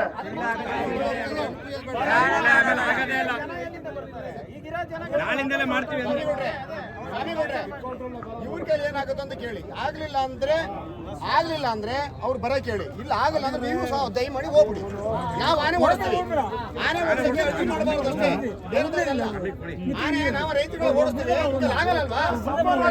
ಹೋಗ್ಬಿಡಿ ನೀವು. ಬಿಕ್ಕೋಡ್ ಹೋಬ್ಳಿ ಅಂದ್ರೆ ಎಲ್ಲರಿಗೂ ತಾತ್ಸಾರ. ಬಿಕ್ಕೋಡ್ ಹೋಬ್ಳಿ ರಾಜಕಾರಣಿಗಳಿಗೂ ಅಧಿಕಾರಿಗಳಿಗೂ ಎಲ್ಲರಿಗೂ ತಾತ್ಸಾರ. ಕೊಡಿ ಮೈಕ್ ಕೊಡೋಣ. ಈ ಡಿಎಫ್ಒ ಸಾಹೇಬ್ರು ಬೆಳಗ್ಗೆ 7 ಗಂಟೆಗೆ ಹಾಸನಕ್ಕೆ ಬರಕ್ ಹೇಳ್ತಾರೆ. RFOಗೆ ಮತ್ತೆ ಫಾರೆಸ್ಟ್ಗಳಿಗೆಲ್ಲ ಅಲ್ಲಿ ಬಾಗ್ಲ ಹಾಕೊಂಡು ಏನ್ ಮೀಟಿಂಗ್ ಮಾಡ್ತಾರೋ ಏನ್ ಗೊತ್ತಿಲ್ಲ. ಇಲ್ಲಿ ರೈತರ ಸಮಸ್ಯೆ, ಪ್ಲಾಂಟರ್ ಸಮಸ್ಯೆ ಬಗೆಹರಿಸಲ್ಲ ಇವರು. ಡೈಲಿ ಮೀಟಿಂಗು ಇಲ್ಲಿ ಆನೆದು ಸಮಸ್ಯೆ ಬಿಡ್ತಾರೆ, ಹುಲಿದು ಮೀಟಿಂಗ್ ಕರೆದು ಅಲ್ಲಿ ಚರ್ಚೆ ಮಾಡ್ತಾರೆ. ಏನ್ ಮಾಡ್ತೀರಾ ನೀವು ಡೈಲಿ? ಏನಕ್ಕೆ ಬರಕ್ ಹೇಳ್ತೀರಾ? ರೈತರನ್ನ ಇಷ್ಟು ದಿವಸ ಆಯ್ತಲ್ಲ, 1 ದಿವಸ ಕೂರ್ಸಿ ನೀವೇನಾದ್ರು ಸಿಟ್ಟಿಂಗ್ ಮಾಡಿ ಸಮಸ್ಯೆ ಬಗೆಹರಿಸಿದೀರಾ? ಅವ್ರ ಅಹವಾಲು ಏನಾದ್ರು ಸ್ವೀಕಾರ ಮಾಡಿದೀರಾ? ಏನೂ ಮಾಡಲ್ಲ ನೀವು. ಆಫೀಸಲ್ಲಿ ಕ್ಲೀನ್ ಬಾಗ್ಲ ಹಾಕೊಂಡ್ರಿ, AC ರೂಮ್ ಅಲ್ಲಿ ನೋಡಿ ಕಲರ್ ಹೆಂಗಿದ್ದೀರಾ. ನಾವೆಲ್ಲ ಒಣಗಿ ಹೋಗ್ತಾ ಇದೀವಿ. ರೈತರು 2-2.5 ಲಕ್ಷ ರೂಪಾಯಿ ಸಂಬಳ ತಗೊಂತೀರಾ, ಒಬ್ಬ ಸರ್ಕಾರಿಗೆ 15-20 ಲಕ್ಷ ಹಣ ಕೊಡ್ತೀರಾ.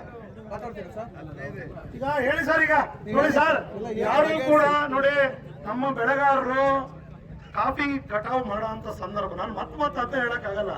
ನೀವು ಇನ್ನು 10 ದಿವಸ ಕಳೆದು ಮೀಟಿಂಗ್ ಕರಿತೀನಿ ಅಂತೀರಿ. ಮೀಟಿಂಗ್ ಕರೆಯೋ ವಸತಿ ಇಲ್ಲಿ 100 ಎಕರೆ ತಡೆಯಪ್ಪ ಅಣ್ಣ ಯಜಮಾನ. ಆಮೇಲೆ ಇಲ್ಲಿ ಮಾತಾಡ್ತಿರೋ ನಮ್ ದೇವರಲ್ಲ ರೀ, ನಾನು ಮನುಷ್ಯ, ನನಗೂ ಒಂದು ಮಾತಾಡಕ್ ಒಂದಿದಿರುತ್ತೆ, ಆರೋಗ್ಯ ಸರಿ ಇಲ್ಲ. ದಯವಿಟ್ಟು ಸ್ವಲ್ಪ ತಡೀರಿ. ಅದೇನ್ ಮಾಡ್ತಾವೆ ನಂಗೆ ಗೊತ್ತಿಲ್ಲದೆ ಮಾತಾಡ್ತಿದ್ದೀನ. ನನ್ನ ಕಾರಲ್ಲಿ ಕುತ್ಕೊಳ್ಳಿ ಸರ್, ಕರ್ಕೊಂಡು ಹೋಗ್ತೀನಿ. ಆಮೇಲೆ ಈಗ ಹಾಗಾಗಿ ನೋಡಿ ಸರ್, ನೀವು ಸ್ಥಳದಲ್ಲಿ ಸುಮ್ಮನಿರ್ರಿ, ಅಲ್ಲಿರೋದು ಗೊತ್ತು. ಈಗ ಆನೆನ ನಾಳೆಯಿಂದ ಸ್ಥಳಾಂತರ ಮಾಡೋದಕ್ಕೆ ಅಥವಾ ಕಾರ್ಯಾಚರಣೆ ಮಾಡೋ ಡ್ರೈವ್ ಮಾಡೋದಕ್ಕೆ ಕ್ರಮ ಕೈಗೊಳ್ಳೋದಾದ್ರೆ ಆ ಶಕ್ತಿ ನಿಮ್ ಕಡೆ ಇದ್ರೆ ತಾವು ಮಾಡ್ಕೊಡಿ. ಇಲ್ಲ ಅಂತಂದ್ರೆ ಅವರು ವಿಧಾನಸಭೆ ಅಧಿವೇಶನದಲ್ಲಾರು ಇರ್ಲಿ, ಅವ್ನ್ ಲೋಕಸಭೆ ಅಧಿವೇಶನದಲ್ಲಿ ಇರ್ಲಿ, ಅವ್ನ ಮಗ ಅವ್ನ್ ಬರೋ ತನಕ ನಾವು ಬಿಡಲ್ಲ, ಇಲ್ಲೇ ಕೂರ್ತೀವಿ. ಆಯ್ತೇನ್ರಪ್ಪ? ಇಲ್ಲಿ ಕಾನೂನು ನಮಿಗೂ ಪೊಲೀಸರಿಗೂ ಸುಮ್ಮನೆ ತಿಕ್ಕಾಟ ತಂದು ಇಡ್ಬೇಡಿ. ನಾವು ಸಾಮಾನ್ಯ ರಸ್ತೆ ಮೇಲೆ ಹೊಡೆಯೋರೆ, ಚಳುವಳಿ ಅದು ಹೆಂಗ ಮಾಡ್ಬೇಕು ಗೊತ್ತಿದೆ, ಮಾಡ್ತೀವಿ. ಆಯ್ತಾ? ನೀವು ನಾಳೆಯಿಂದ ಆನೆ ಓಡಿಸಲ್ಲ ಸಭೆ ಮಾಡ್ತೀನಿ ಅಂದ್ರೆ ನೋಡಿ ಸರ್, ಈ ದೇಶದಲ್ಲಿ ಭಾಷಣದಿಂದ ಸಭೆಗಳಿಂದ ಯಾವ ಬದಲಾವಣೆ ಆಗಿಲ್ಲ. ಉತ್ತಮ ಆಲೋಚನೆಗಳು ಯಾವ್ದಾದ್ರು ಇಚ್ಛಾಶಕ್ತಿ ಇದ್ರೆ, ಈಗ ನಾನು ಆನೆ ಓಡಿಸಲೇಬೇಕು ಅನ್ನೋ ಇಚ್ಛಾಶಕ್ತಿ ಇದ್ದು ಚಳುವಳಿಗೆ ಬಂದ್ರೆ ನಡೆಯುತ್ತೆ. ಸುಮ್ಮನೆ ಏನೋ ಸೋಗಲಾಡಿ ತರಕ್ ಬಂದು ನಿಂತ್ಕೊಂಡ್ರೆ ಆಗಲ್ಲ. ನಾವಂತೂ ಆ ಕೆಲ್ಸಕ್ಕೆ ಬಂದಿಲ್ಲ. ನಮ್ಮ ಜನರ ರಕ್ಷಣೆ ಆಗಬೇಕು, ನಮ್ಮ ಜನರಿಗೆ ಆಗ್ತಾ ಇರೋಂಥ ಸಮಸ್ಯೆಗೆ ಶಾಶ್ವತವಾದ ಪರಿಹಾರ. ನೀವು ಹೇಳಿದ್ರಿ ಸರ್, ಇಟ್ ವೆರಿ ಗುಡ್. ನೀವು ಹೇಳಿದ್ದೇನಂತ ಕೊಡಗಿಂದ ಬಂತು, ಈಗ ಚಿಕ್ಕಮಗಳೂರಿನ ಬೇಗ ಕಳ್ಸಕ್ಕಾಗತ್ತಾ? ಇಲ್ಲೇ ಹೊರಗಿಂದ ಬಂತು, ಈಗ ನಾನು ಚಿಕ್ಕಮಗಳೂರು ಕಳಿಸ್ತೀನಿ. ಆಮೇಲೆ ಸರ್ ಉಡಾಪೆ ಮಾತುಗಳು ಬೇಡ ಸರ್. ಆಕ್ಚುಲಿ ಇರ್ತಕ್ಕಂಥದ್ದು ನಾವು ಏನು ಮಾಡಬೇಕು, ಅಲ್ಲಿಂದ ಶಾಶ್ವತ ನಾವು ಮುತ್ತೋಡಿ ಕಳಿಸ್ತೀವಿ ಅಂತ. ಈಗ ರಿಸರ್ಚ್ ಮಾಡಿ ನಿಮಗೆ ಗೊತ್ತಿದೆ, ಎಲಿಫೆಂಟ್ ನಾಗರಹೊಳೆ ಇದೆ, ಹೌದಲ್ಲ? ನಾಗರಹೊಳೆ ಇದೆ, ಬೇಗಲಿಂಗ ಬೆಟ್ಟ ಇದೆ, ಇದು ಚಾಮರಾಜನಗರ ಡಿಸ್ಟ್ರಿಕ್ಟ್ ಬಂಡೀಪುರ ಇದೆ. It is okay, well good sir. But ಇಲ್ಲಿಂದ ಅಲ್ಲಿ ಅದೇ ಹೇಳ್ತಾ ಇದ್ದೀನಿ. ಈಗ ಏನಾಗಿದೆ,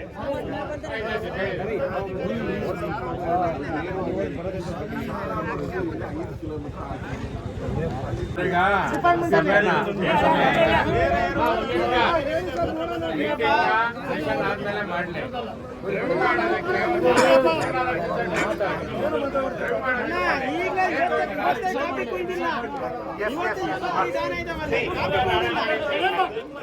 ಸರ್ 25 ಆನೆ ಇದಾವಲ್ಲ ಸರ್. ಈಗ ನಾನು 30 ವಾಪಸ್ ಹೋಗಿದೆ, ಕಾಫಿಲಿ ಎಲ್ಲ ಎಷ್ಟು ಹೋಗಿದೆ. ನಾವೇನ್ ಮಾಡ್ಬೇಕು?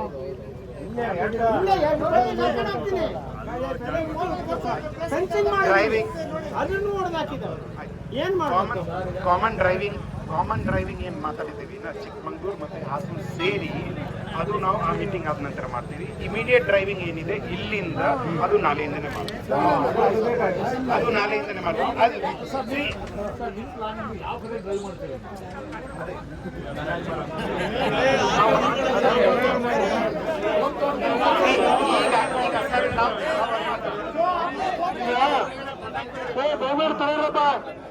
ಒಂದು ಈಗ ಒಂದು ಕಂಕ್ಲೂಡಿ ಬರ್ತಾ ಇದೆ. ತಡೀರಿ ನೋಡಿ ಸರ್, ನಾನು ಹೇಳ್ತೀನಿ ಕೇಳಿ.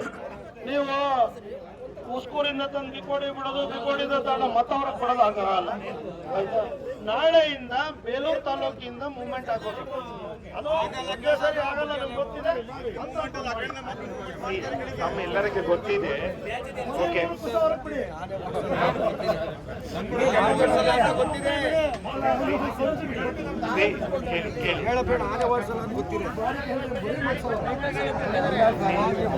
ನಮ್ಮೆಲ್ಲರಿಗೆ ಗೊತ್ತಿದೆ ಇಲ್ಲಿ ಯಾವ ರೀತಿ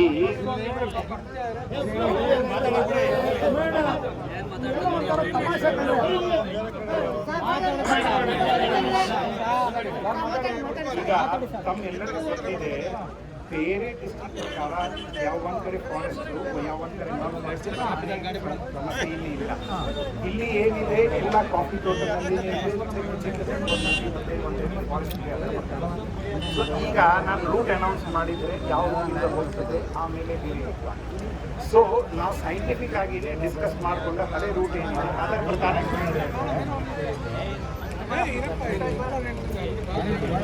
ಯಾವ ರೂಟು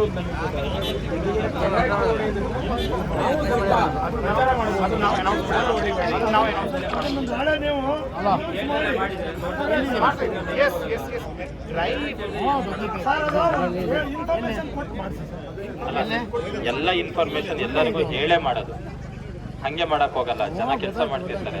ಒಂದು ಪಟಾಕಿ ಹೊಡೆಯೋ ಮುಂಚೆ ಜನರಿಗೆ ಹೇಳ್ಬಿಟ್ಟು ಅನೌನ್ಸ್ಮೆಂಟ್ ಮಾಡಿ ಎಲ್ಲನೂ ಮುಂದುವರಿಯೋದು. ಹಂಗೆ ಮಾಡಲ್ಲ ಯಾವ್ದು.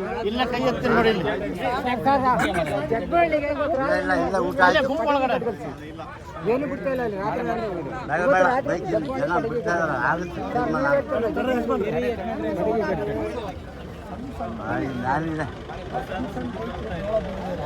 ಅವರು ಬಹಳ ಪರಿಸ್ಥಿತಿ ನೀವು ನೋಡಿರ್ತೀರಿ, ಪದೇ ಪದೇ ದೇವಸ್ಥಾನ ಕಟ್ಟಿಗೆ ಕಲ್ಲು ಅವರು ಯಾಕೆ ಅವರು ಸ್ವಲ್ಪ ಸಿಟ್ಟಾಗ್ತಾರೆ ಅಂದ್ರೆ ನೀವು ಡ್ರೈವ್ ಮಾಡಕ್ಕೆ ಶುರು ಮಾಡಿಲ್ಲ ಅಂದ್ರೆ ಇವತ್ತು ಸೋಮವಾರ ಇದೆ, ಮಂಗಳವಾರ ದಿವಸ ವೇಟ್ ಮಾಡ್ತೀವಿ, ಬುಧವಾರ ದಿವಸ ಮಧ್ಯಾಹ್ನ ಮೇಲೆ ಡಿಎಫ್ ಆಫೀಸ್ ಕೂತಿರ್ತೀವಿ. ನಾವು ಮಕ್ಕಳಲ್ಲ, ನೀವು ಎರಡು ಸರಿ ಆಶ್ವಾಸನೆ ಕೊಟ್ಟು ತಪ್ಪಿದ್ರಿ.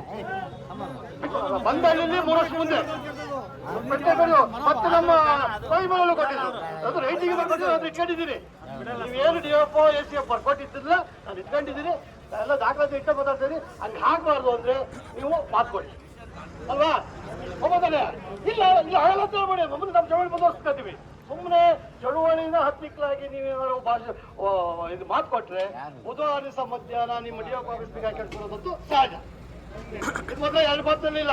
ನಾವು 10 ಜನ ಬರ್ತೀವಿ, 50 ಜನ 5,000 ಜನ ಬರ್ತೀವಿ ಗೊತ್ತಿಲ್ಲ. ಒಂದು ಸರಿ ಒಬ್ಬ ಕೂತ್ಕೊಂಡ್ರೆ ಜನ ಸಾಲ ಈಗ ಬೆಳಿಗ್ಗೆ ಬಂದು 50 ಜನ ಇತ್ತು, ಎಷ್ಟು ಜನ ಸೇರಿದೆ ಸಾಲ ಸೇರ್ತಾ ಇರ್ತದೆ, ಅದೇ ದೊಡ್ಡ ವಿಚಾರ. ಹಾಗಾಗಿ ಸುಮ್ಮನೆ ಆಶ್ವಾಸನೆ ಡ್ರೈವ್ ಮಾಡ್ತೀವಿ ಅಂತೇಳಿ ಏನೋ ಮುಂದಿನ ಭಾಗಕ್ಕೆ ಸ್ಥಳಾಂತರ ಮಾಡ್ತೀವಿ ಅಂತ ಭರವಸೆ ಕೊಟ್ಟಿರೋದ್ರಿಂದ ಈ ಒಂದು ಪ್ರತಿಭಟನೆಯನ್ನ ಸದ್ಯಕ್ಕೆ ಮುಂದೂಡಲಾಗಿದೆ. ಈ ಒಂದು ಪ್ರತಿಭಟನಾ ಕಾರ್ಯದಲ್ಲಿ ಭಾಗಿಯಾದ ತಾಲೂಕಿನ ಎಲ್ಲ ಪ್ರಗತಿಪರ ಸಂಘಟನೆಗಳು, ಬೆಳೆಗಾರ ಸಂಘಟನೆಗಳು, ರೈತ ಸಂಘ ಪ್ರತಿನಿಧಿಗಳು, ವರ್ತಕರಿಗೆ ಎಲ್ರಿಗೂ ಧನ್ಯವಾದಗಳನ್ನ ಹೇಳ್ತಾ, ಏನೀಗ ನಮ್ಮ ರೈತ ಸಂಘದವರು ಹೇಳ್ದಂಗೆ ಸ್ವಾಮಿಗೌಡರು ಭೋಗಮಲ್ಲೇಶ್ವರ ಅವರ ಜವಾಬ್ದಾರಿಯನ್ನು ತಗೊಂಡಿದ್ದಾರೆ. 2 ದಿವಸದ ನಂತರ ಬುಧವಾರದೊಳಗಡೆ ಡ್ರೈವ್ ಆಗಲಿಲ್ಲ ಅಂತ ಹೇಳಿದ್ರೆ ಹಾಸನದ ಅರಣ್ಯ ಸಂರಕ್ಷಣಾಧಿಕಾರಿಗಳ ಕಚೇರಿ ಮುಂದೆ ಮುತ್ತಿಗೆ ಕಾರ್ಯಕ್ರಮವನ್ನ ಮುಂದಿನ ದಿನಗಳಲ್ಲಿ ಮಾಡಲಾಗುತ್ತೆ. ಭಾಗವಹಿಸಿದ ಎಲ್ರಿಗೂ ಕೂಡ ಧನ್ಯವಾದಗಳು.